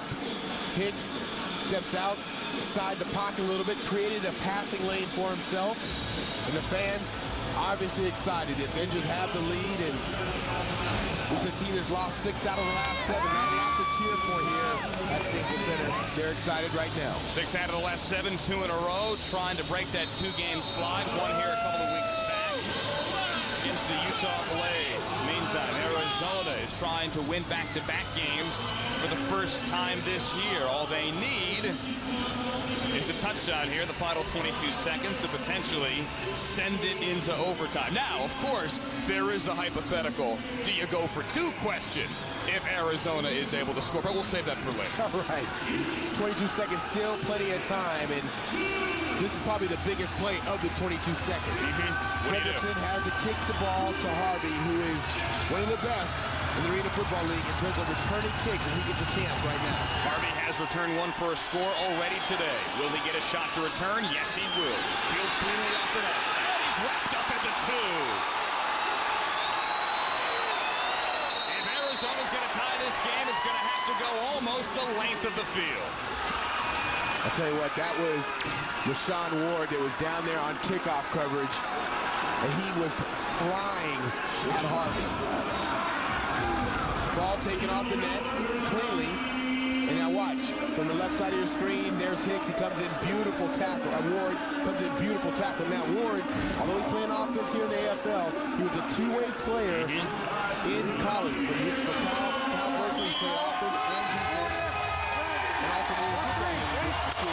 Player. We've talked about the transition he's made to the offensive side of the ball. Sean Ward already a couple of touchdowns today, but that might have been the biggest play of the evening. 18 ticks remaining. Backed up inside its own 5. Lane Campbell, play clock under 10. Sorting out his wide receivers. It's going to be Saya Burley in motion clock down to 2. The play clock. Campbell backs away from center. In the end zone, flushed out to the right. But as he throws, that ball is tipped around and knocked down. Incomplete. Almost. 10 seconds left. And they just start to get some pressure on Campbell. This is one of the few times they've been able to get to him tonight. Campbell trying to buy some time to allow his receivers to uncover, and then almost an interception in the end zone for the defensive line. He's got the wrong set of hands up there trying to catch that football. Trying to hit his tight end. Brandon Perkins, the linebacker, number 11. The MAC linebacker was in his face. All right, 10 seconds remaining. Campbell, quick. Harvey at the 5, the 10. Harvey has blockers. Harvey's going to get out of bounds. He gets a first down. They spot it on the 15, but only 5 seconds remain. All right, now. What do you do? 35 yards away. I think you might have to throw a quick out right here to just try to get in time position. for a quick out, or do you have to go off the net now for the home run ball? At the end of the first half, they executed it in 4 seconds. I think you take a chance here. Remember, if they do throw the Hail Mary, the net is in play, so they can throw it off the net, Campbell can, and that is a live football. Burley in motion, 5 to go. Campbell back to throw. Campbell throwing over the middle. Harvey has it. Clock says 0-0. Final play of regulation. Harvey is not going to get to the end zone. Ball comes out. Burley gets it. Burley flips it back to Robinson. Fumble Ruski time. Ball loose in the end zone. It's just a live football. Arizona has it. If it is, DeVoe has it. And what are they going to rule? They're going to rule no touchdown. It looks that way. Back to the spot of the fumble. Game is over. And LA is a winner tonight in a crazy finish, 66 to 59. What a way to end a great night. Well, just like in the outdoor game, you can pitch the ball backwards, but you cannot fumble it forwards, and that's what the officials ruled that Arizona did on that last play. And they made it interesting. I had to give him credit for making it interesting. And Harvey over the middle got that ball. When he went down, ball came out. You see Harvey throw it backwards, and Burley picks it up. And that's actually a legal toss right there. This is the one that they're going to get him for. He tried to toss it backwards, but since it's fumbled and fumbled forwards, that is where the ball was ruled dead, and that's why the recovery by the Arizona Rattlers in the end zone does not count for a touchdown. All right, so a key game in the Western Division. LA goes to 4-6 and breaks a 2-game slide. Arizona fails again in its bid to win back-to-back games, and the Rattlers fall to 4-4. A truly great night. Let's go down to the sideline now. Mike Valparaiso. Andrew, a nail-biter all night for head coach Ed Hotchkiss. How important is this win for your team? Well, it's the first time we played a close game. You know, we've lost some big, we've won some big. But our focus was to play a close game, and we were able to do that, and I'm happy about that. I'm holding a T-shirt your owner, Casey Wasserman, brought to the team during his speech. It says purpose this week. How much does this do for you guys moving forward, and can I keep the T-shirt? You can keep the T-shirt for sure. We'll hand them out to everybody. It does a lot for us, you know. We have a great owner. He's involved. He cares. Had great words of wisdom. It stuck tonight, and hopefully we can carry it forward to next week. Congratulations, guys. More than anything, Casey did not want a turnover or a fumble tonight, and Andrew, guess what? They delivered a 0 for him at home. Mike, they did. Had that one key fumble that went the other way, and that was the game-changing play. If it goes for an Arizona touchdown, then maybe the Rattlers are coming at it here with a victory. It didn't go for an Arizona touchdown. It's an LA touchdown and an LA victory tonight, 66-59. That's going to do it for my sideline reporter, Mike Valparaiso, and my partner, the Lord of the 50-yard indoor war, John Jackson. I'm Andrew Siciliano. LA tonight goes to 4-6. Arizona 4-5. Thanks for watching the AFL on FSN. This has been a presentation of the Arena Football League. Hey, Laura, get a load of this. What is that? It's my new boat and the fabulous protection plan I bought for it. There's an easier way to protect your boat. Call Geico. They help insure all types of vehicles. Geico Power Sports. Insurance for your car and the other stuff that moves you. Johnny, slow cooking reminds me of how our family has been preparing food for generations. Italians have mastered the art of braising. You know, braising is brizzato in Italian. We take our beef brizzato, we slow cook it for 4 hours so that the beef takes on the flavor of the herbs, the wine, and the vegetables. The beef gets so tender you can cut it with a fork, and it tastes great with our rich and creamy risotto. You talk about delicious. At Carrabba's, good things happen around our table.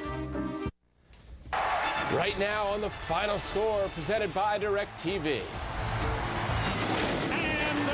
And that is a rocket into left. Right in the helmet. Gets a block there. Cristiano Ronaldo, the slip, hits an absolute screamer. Unbelievable. Oh, my goodness. You don't think these guys are athletes?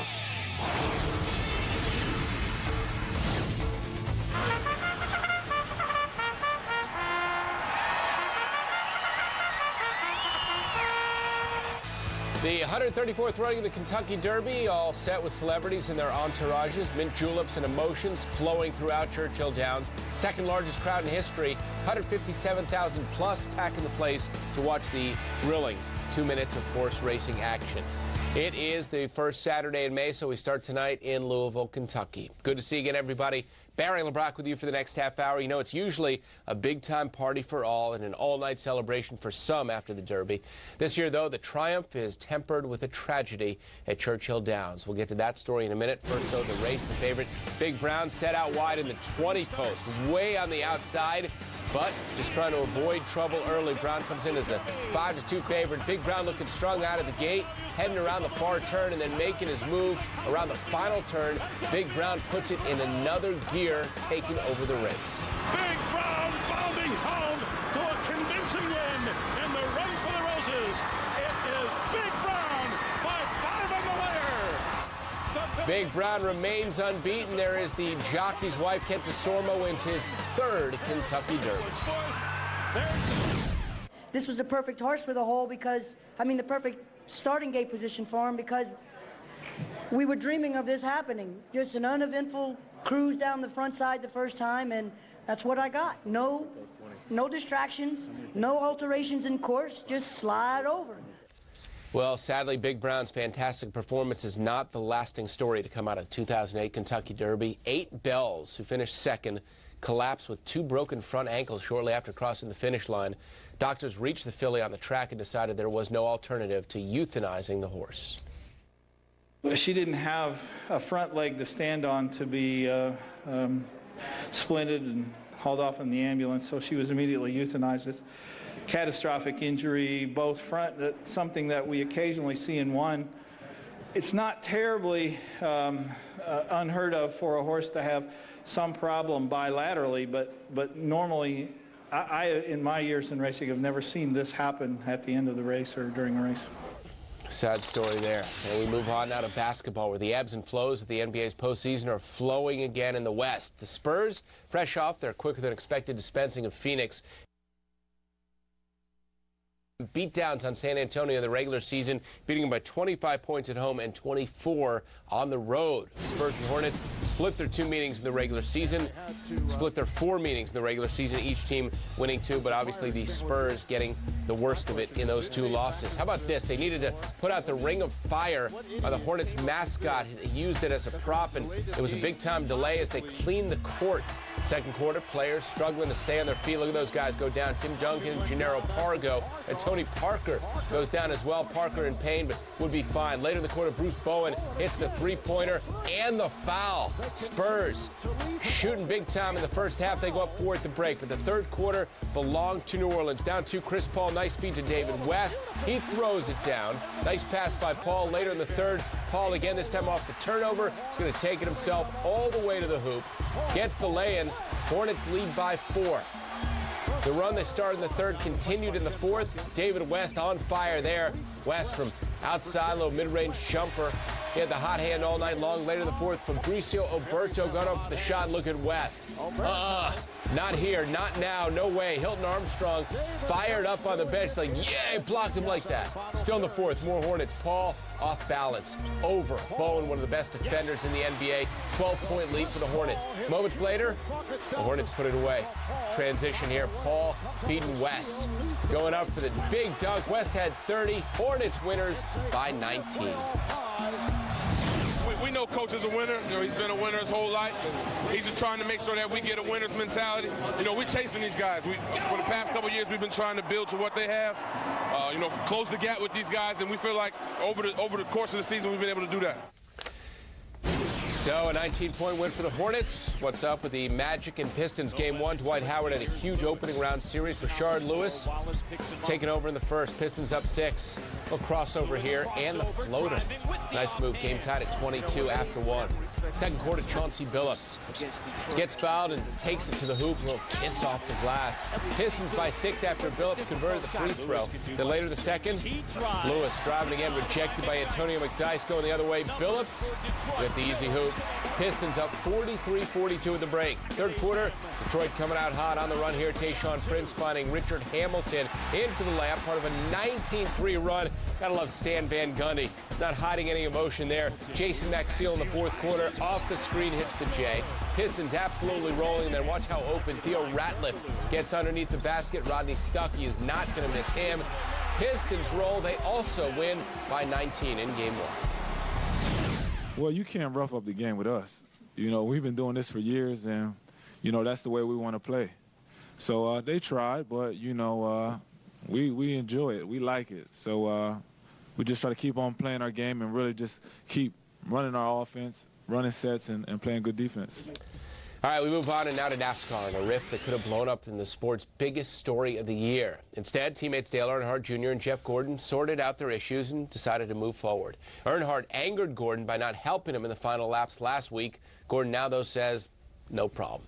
Saturday, Crown Royal 400 in Richmond, Virginia. Dale Earnhardt Jr. starting the race from the 22nd spot. Jeff Gordon forced to start from the rear because he changed his ignition. Lap 229, J.J. Yelly get into the wall, setting off a chain reaction. Patrick Carpentier goes sideways and into the wall. Sprint Cup's points leader going into the race, Jeff Burton among those involved. 18 laps left. Pole sitter Denny Hamlin, suffering from a leak in his tire, loses the lead. Dale Earnhardt Jr. makes his move. Tough break for Hamlin, who led for 381 laps. 3 laps left. Earnhardt Jr. in the lead, but spun out by Kyle Busch. Earnhardt Jr. goes into the wall. More from them later. This thing got heated. Clint Boyer, the beneficiary, he takes the lead. Final lap, Boyer will cross the finish line first, ahead of Kyle Busch and Mark Martin. Meantime, one of Earnhardt Jr.'s crew members has some strong words for Kyle Busch after the race. Boyer celebrates, but Dale Earnhardt Jr. very unhappy. Whether it's fair or not, he's going to need some security from all of us. But I haven't seen the replay. Worst part about it is just I've been priding myself on running good all year, and I was in position for a win and got wrecked. I had a top 3 car, should finish in the top 3. I was going for the win. Just ended up on the hook today, so just disappointed. All right, we move on to baseball now, where the sizzling start of the Arizona pitching staff has cooled off lately, just maybe a few degrees. The trio Brandon Webb, Danny Herron, and Micah Owings opened the season combined 12-0. Since then, Herron has lost, Owings has lost, and Webb just keeps on rolling.